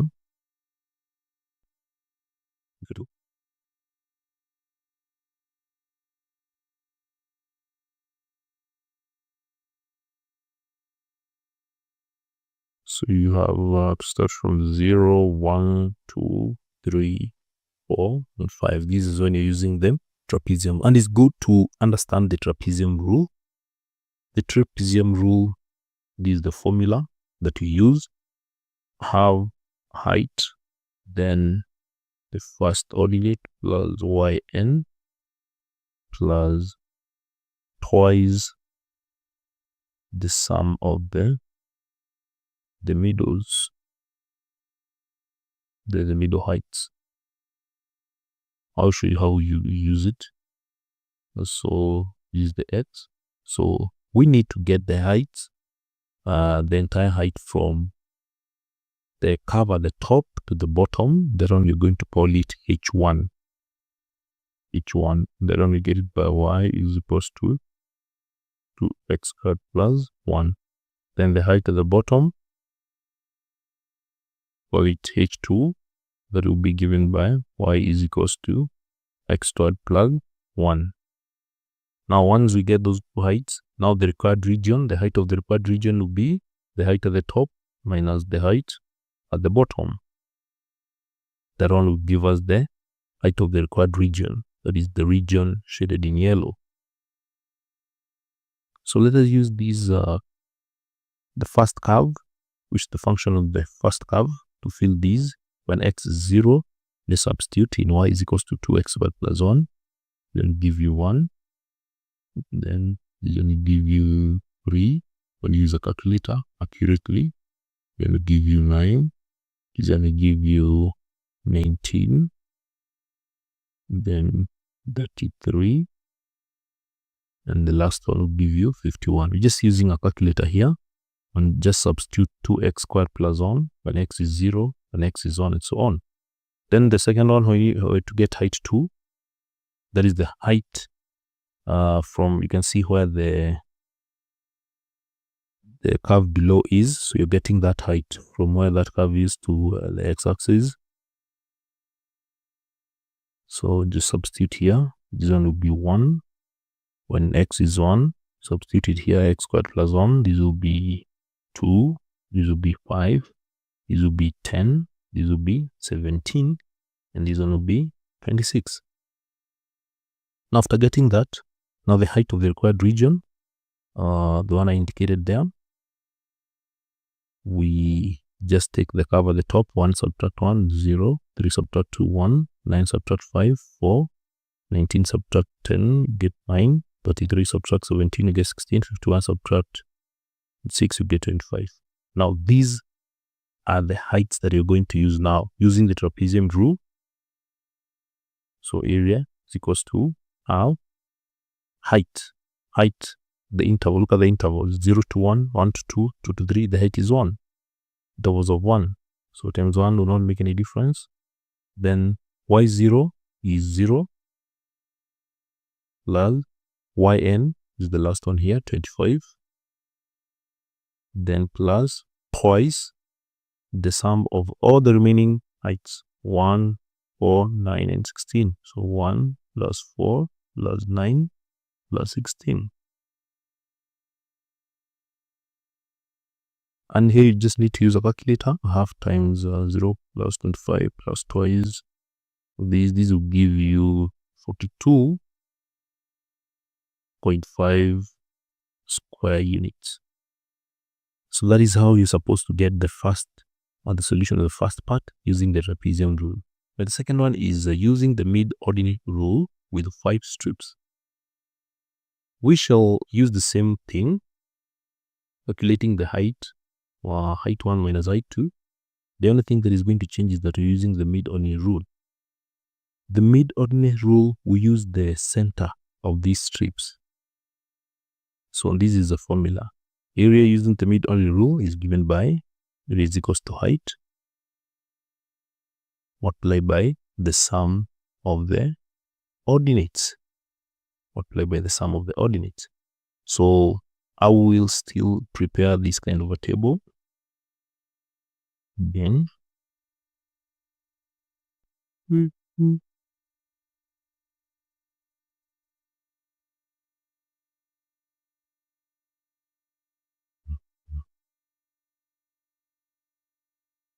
so x then, and the first one would be the height 1 would be given by y is equals to 2x squared plus 1.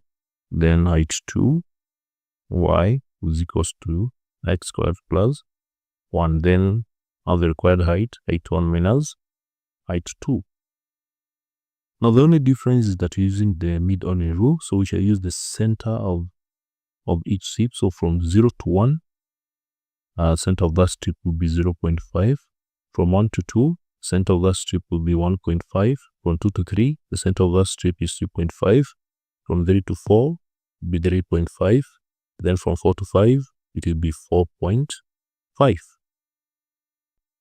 So that is how we use the mid-ordinate rule. We're just picking the center of each strip, the height of the middle of each strip.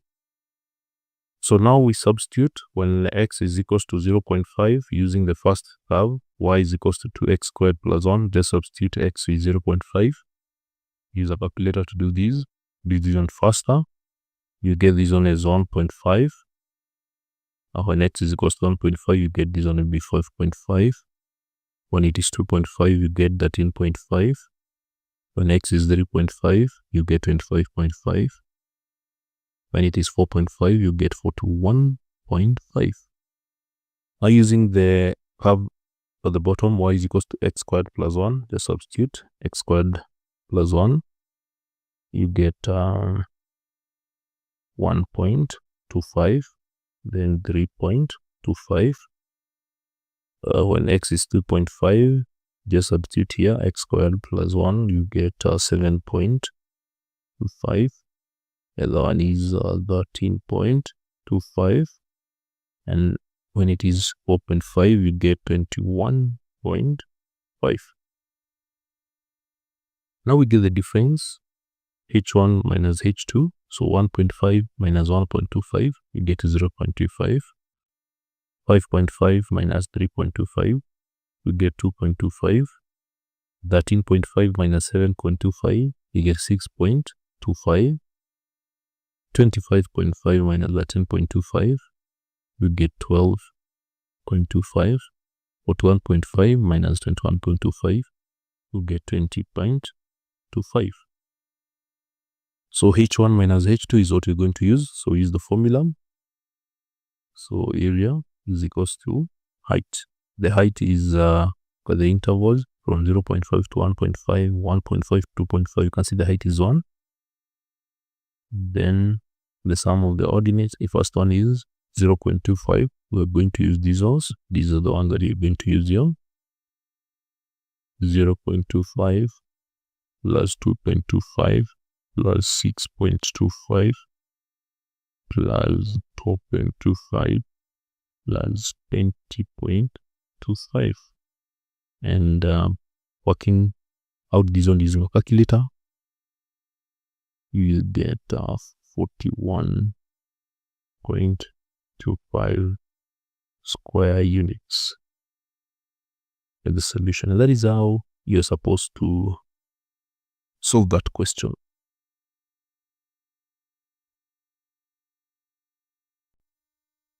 Question 23. A supermarket sold 530 packets of milk daily when the price was 50 shillings per packet. Whenever the price per packet was increased by 4 shillings, the number of packets sold daily decreased by 20.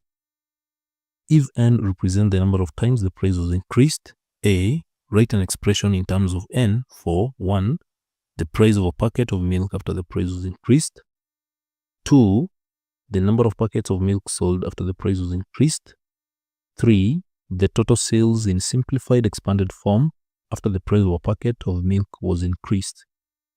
B, determine 1, the number of times the price was increased to attain maximum sales, 2, the price of a packet of milk for maximum sales, and 3, the maximum sales. Those are the questions. Let's go to the first part. Write an expression in terms of n for the price of a packet of milk after the price was increased. Now you're already given the number of packets sold daily when the price was 50. Then whenever the price of packet was increased by 4 shillings, the number of packets sold decreases by 20. Then you're given n represent the number of times the price was increased. How do you get the price of a packet of milk after the price was increased? So we need to go to the original price of a packet of milk. One packet was initially 50 shillings. Then it was increased by 4 shillings. 4 shillings. And then we don't know the number of times it was increased. And you're given that n should represent the number of times the price was increased. So if it was increased by 4 shillings per packet, we need to multiply by n. N representing the number of times it was increased by 4 shillings. So this will be given by 4 times n, and it will be 4n. Now the new price after the increase will be given by 50 plus 4n. Part 2, the number of packets of milk sold after the price was increased. How many packets were there before? The supermarket sold 530 packets. That was the initial number of packets, 530. And then you're told what happens to the packets. Whenever the price per packet increased by 4, the number of packets sold, you get the expression, the number of packets sold decreases by 20. So if it decreases by 20 shillings, by 20, not by 20 shillings, but by 20 packets. So initially there were 530 packets. So after the increase by 4 shillings, the number of packets decreased by 20. So it will be 20 multiplied by a certain number of times. So the packets also increased by 20 for a given number of times, which are given as n. So it will be 20n. So therefore, the number of packets now sold after the price was increased decreased and became 530 minus 20n. Now this is the number of packets after the price was increased. So those are the two expressions which are very important. But you need to be very careful when you're forming these expressions, because it is from these expressions that will determine the way you progress to answer the other questions. Now let's go to the total sales in simplified expanded form. That is part 3, the total sales in simplified expanded form after the price of a packet was increased.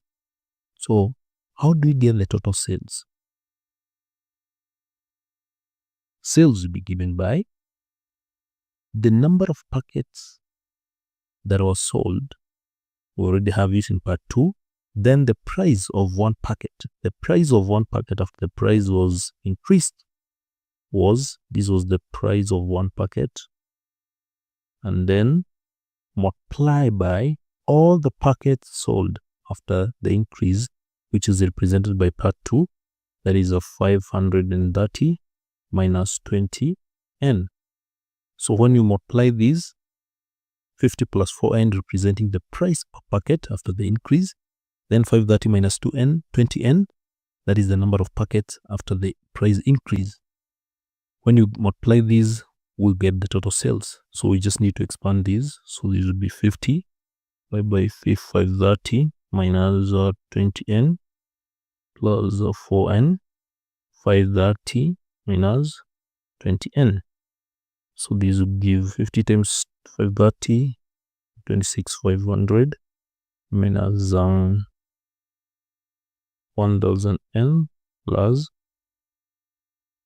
you give 2120 n minus 80n squared. So when you organize these and form a quadratic equation, you'll get it as 80n squared minus 1120n minus 26,500. So that is the expression in expanded form that represent the total sales. Part B, determine 1, the number of times the price was increased to attain maximum sales. The number of times.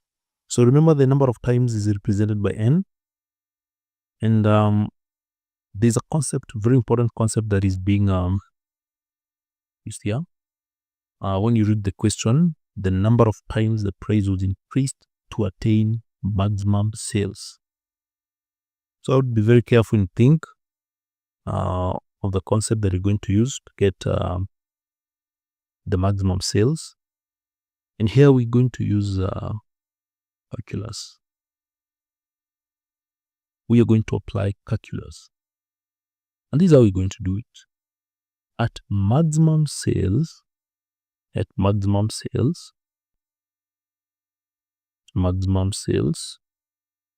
when we differentiate, take this expression, we already have the expression for the total sales. And the total sales, that is S, is represented by 80n squared minus 1120n minus 26,500. So at maximum sales, if you get this differential function, that is, we differentiate the sales with respect to n, that one should give us 0. At maximum sales, ds or dn is equals to 0. When you differentiate this function of s, with respect to n and get 0, this is where we shall have maximum sales. So let us differentiate these. We have 80n squared minus 1120n minus 26,500. We differentiate that s with respect to n, we'll get 160n minus 1120.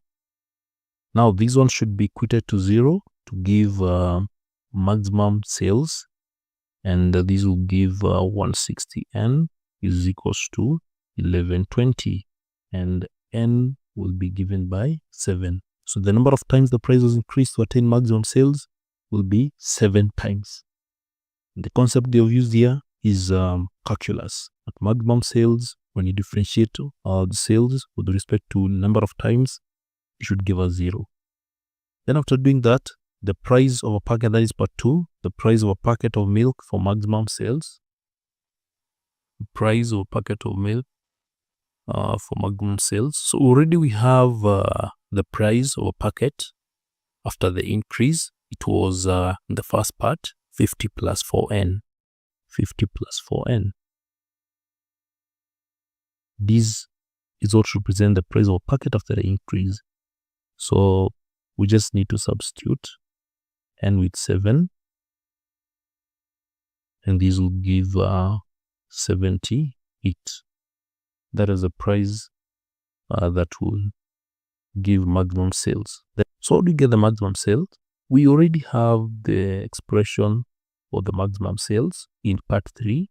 So maximum sales is given by s is equals to, so s is equals to 80n squared minus 1120n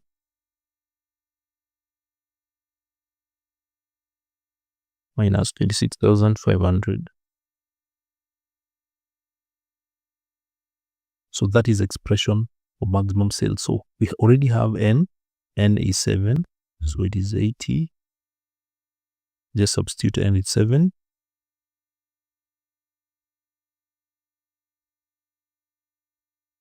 And when you work out these using a calculator, 80 into bracket 7 squared minus 1120 multiplied by 7 minus 26,500, you'll get maximum sales to be 30,420. So that is how you're supposed to solve that question. Question number 24.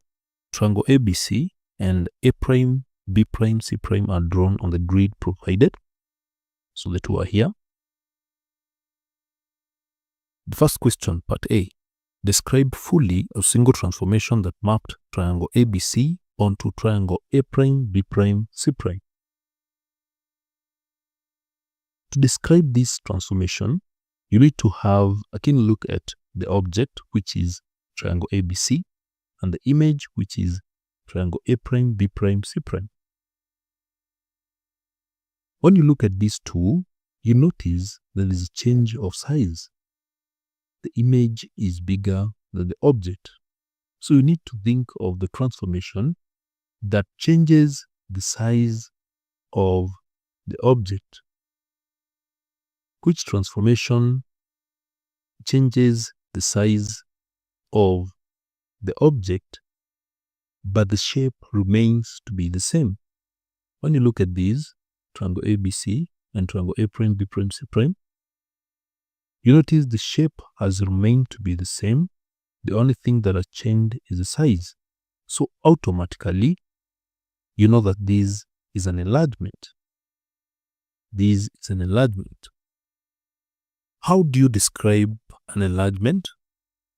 An enlargement is described fully by giving the center of enlargement and the scale factor of enlargement.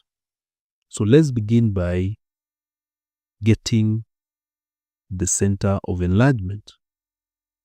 Now to get the center of enlargement, you pick the object point, let's say A, you join it to A prime. That is the image point. That is what I'm going to do.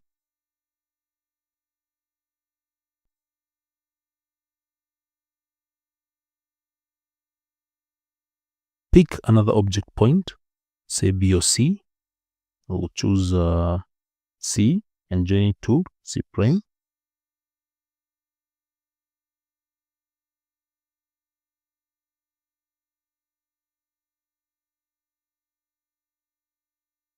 Those two I'd have to give you the center of enlargement. So we've picked object point A, join it to A prime, then C, join it to C prime. Where are the two lines meeting? They're meeting here. That is the center of enlargement. So the center of enlargement. So we've noted that this is an enlargement. So this one is an enlargement. That is an enlargement. Center is the origin. That is where the two lines are meeting. And then you need to get the scale factor. You need to get the scale factor of enlargement. How do you get the scale factor of enlargement? Now, there are two ways. Just go to this one. To get the center, the scale factor of enlargement, to get the scale factor of enlargement, you just need to get one line, let's say A prime, C prime. So I'll get, so to get the scale factor of enlargement, we'll get A prime, C prime. Then you divide by the corresponding length on the object AC. So divided by AC. So this one gives you what? You just take the measurement. Just need to take the measurement using a ruler. So just take the measurement of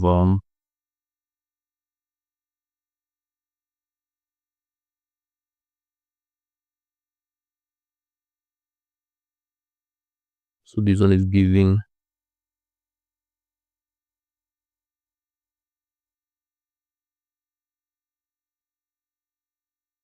so this is 6.123, around 6.4. Then you take gain, or this one, this one is 3.2. So when you take that measurement, you notice that A prime, C prime is 6.4. Then AC will be 3.2.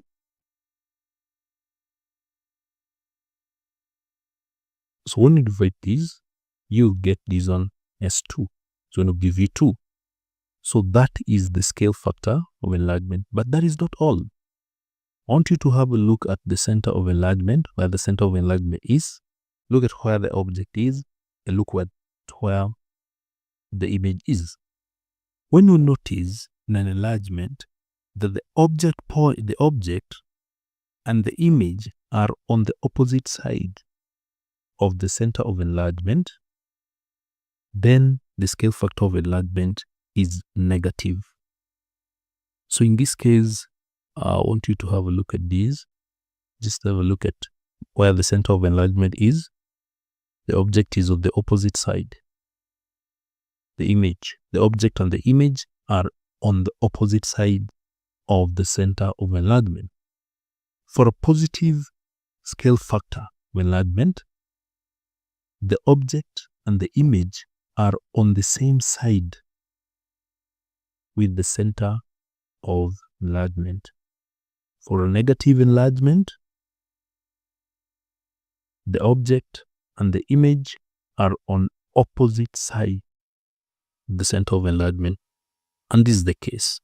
So this will be the scale factor of enlargement, therefore will be -2. So we have described this transformation. It is an enlargement. The center of enlargement is given. That is how we describe enlargement. Then the scale factor enlargement is given. Let's go to part B of the question.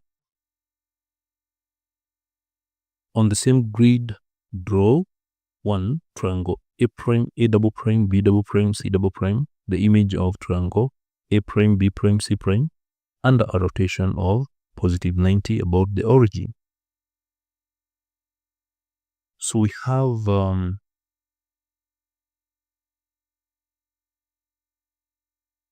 as we have this one, A prime, B prime, C prime, you're supposed to rotate this one about the origin, about 0, 0, and through an angle of positive 90. Positive 90 degrees means that you're going to measure the angle in anti-clockwise direction. For negative angles of rotation, we measure the angle in a clockwise direction. So how do you go about this? Just join each point. Let's rotate A through positive 90. This is the A prime. Join it to the center. Join it to the center. That join it to the center is already joined. Then place your protractor and you measure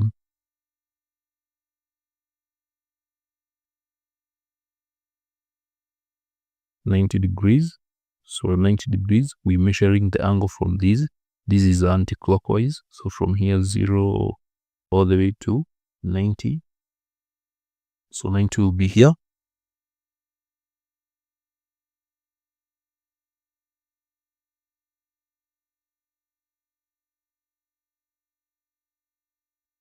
So 90 will be there.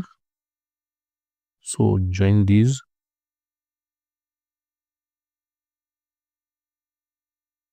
So join that one using a straight line. Then take this measurement out, locate the image of A prime.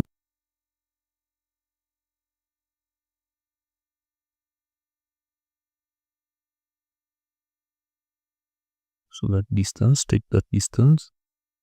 So take this distance from A prime to the center of rotation and transfer that distance. Mark the distance there.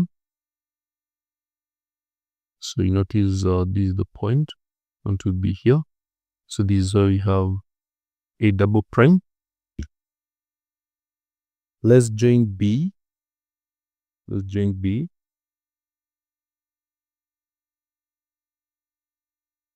Join B.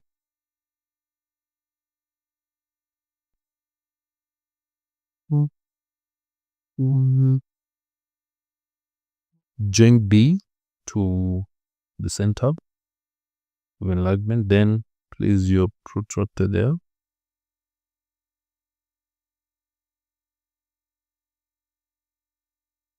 Then you measure the angle in anti-clockwise direction. So 90 will be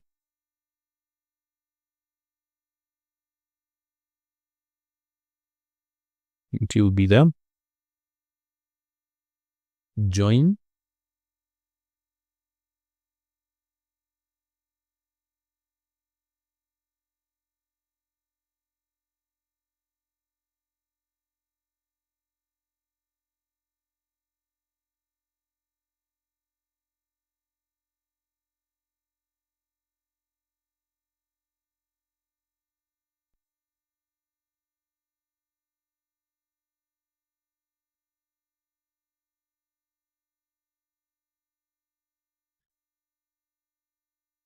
Take the distance B prime to, so take the distance B prime, the center of rotation, then that distance should be same. So you mark, so you get this is will be B prime, B double prime will be there. So B double prime would be there. So you have to take this distance after you measure 90 degrees B prime to the center and transfer the same distance along this line. So get B there. So we're remaining with C only now. So let's rotate C.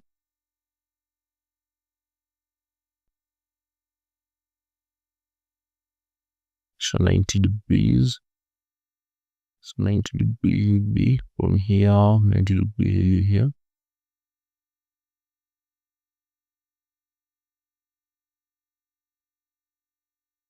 Then you join.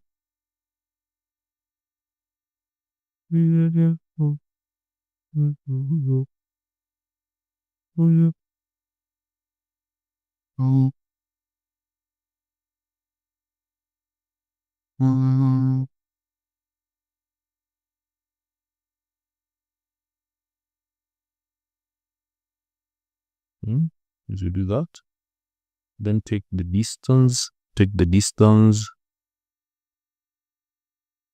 C prime to the origin, that, so the same distance, transfer it there, so you get this will be C. So you have C double prime is there. Now you have all the points now.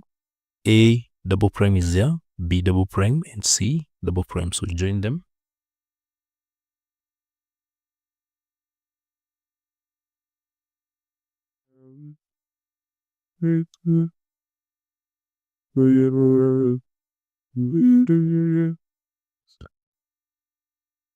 There we get the image of A prime, B prime, C prime, and a rotation of positive 90 about the origin. So we have triangle there. The next question. So we have drawn that, and it's done. 2, triangle A triple prime, B triple prime, C triple prime, the image of triangle A double prime, B double prime, C double prime, under a reflection in the line y is equals to negative x. Now, which is this line? Y is equals to negative x. Y is equals to negative x is this line. Is the line that passes through the center of this Trapezium. This is the line.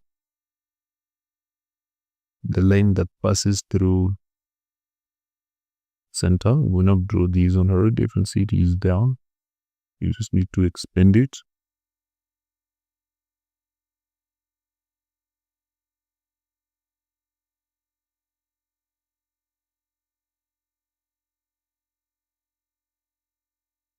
So this is the line. Y is equals to negative x. So that is the line. So we need to give the image of this triangle when reflected along this line. Y is equals to negative x. So for that one, there's something that you need to know. For this kind of reflection, the points are interchanged and then they change the sign. For this kind of reflection, y is equals to negative x. The points for any general point, let's say AB, if this one is reflected along y is equals to negative x, you get negative B, negative A. Note what is happening to the points. They are interchanged and then they change the signs. So you need to get the coordinates of A double prime, which will be 8, 2. A double prime is 8, 2. So A double prime is 8, 2. So we need to get what will be. So B double prime, that one is 6, 6. And it is 6, 6. And then C double prime. C double prime is 2, 4. Look, 4. So following this concept and the reflection in the line y is equals to negative x, the points are interchanged and they change the sign. So A triple prime will therefore be negative 2, negative 8. So B triple prime will be negative 6, negative 6.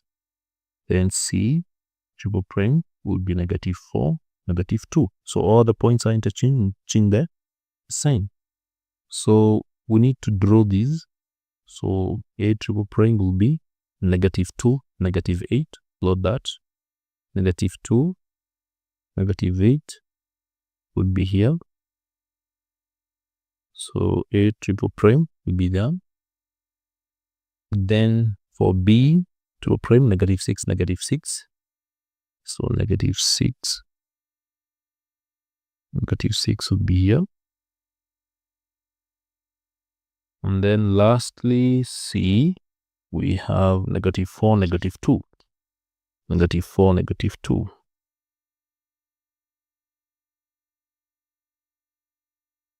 So C triple prime would be there. So then you join them.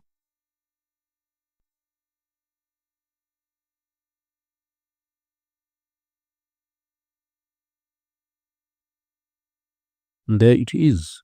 So you can see this is the reflection, this image.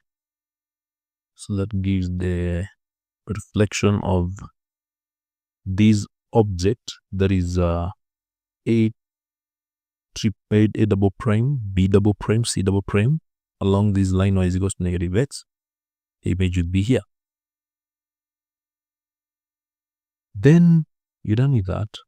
Let's see the question. Draw the line of symmetry of triangle A prime, B prime, C prime, and hence determine its equation in the form y is equals to mx plus c, where m and c are constants. So draw the line of symmetry of this triangle A prime, B prime, C prime. We get the line of symmetry.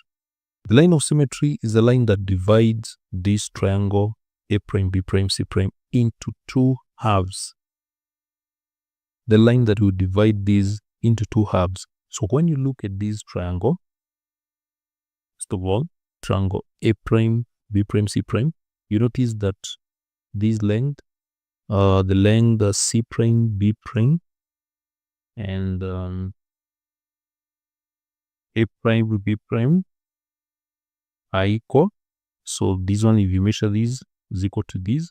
So if you want to draw a line of symmetry, we shall have a line that cuts through, passes through here, the middle of these. So let me draw these.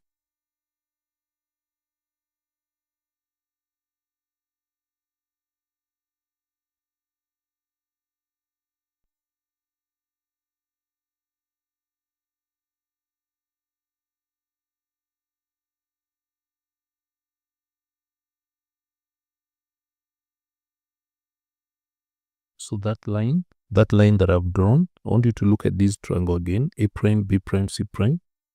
So we have established that A prime, B prime is equal to B prime, C prime. So this one is a isosceles triangle. So if I draw a line that passes through the center here, then the center of A prime, C prime. See, this line is passing exactly at the center. This would be the line of symmetry that would divide triangle A prime, B prime, C prime into two halves. So this is the line. That is how we draw it. It must pass. Just need to establish the midpoint of A prime, C prime, which is this point. And then, so that line of symmetry should pass through this point here and this point. So you can see these two halves. So to get the equation of that line, you just need to get 2 points on that line. They can get this one. So this is 6, -6. Can get this point. This point is 6, -6.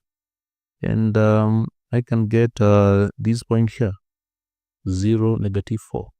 So as long as the 2 points are lying on that line, so we have 0, -4, and 6,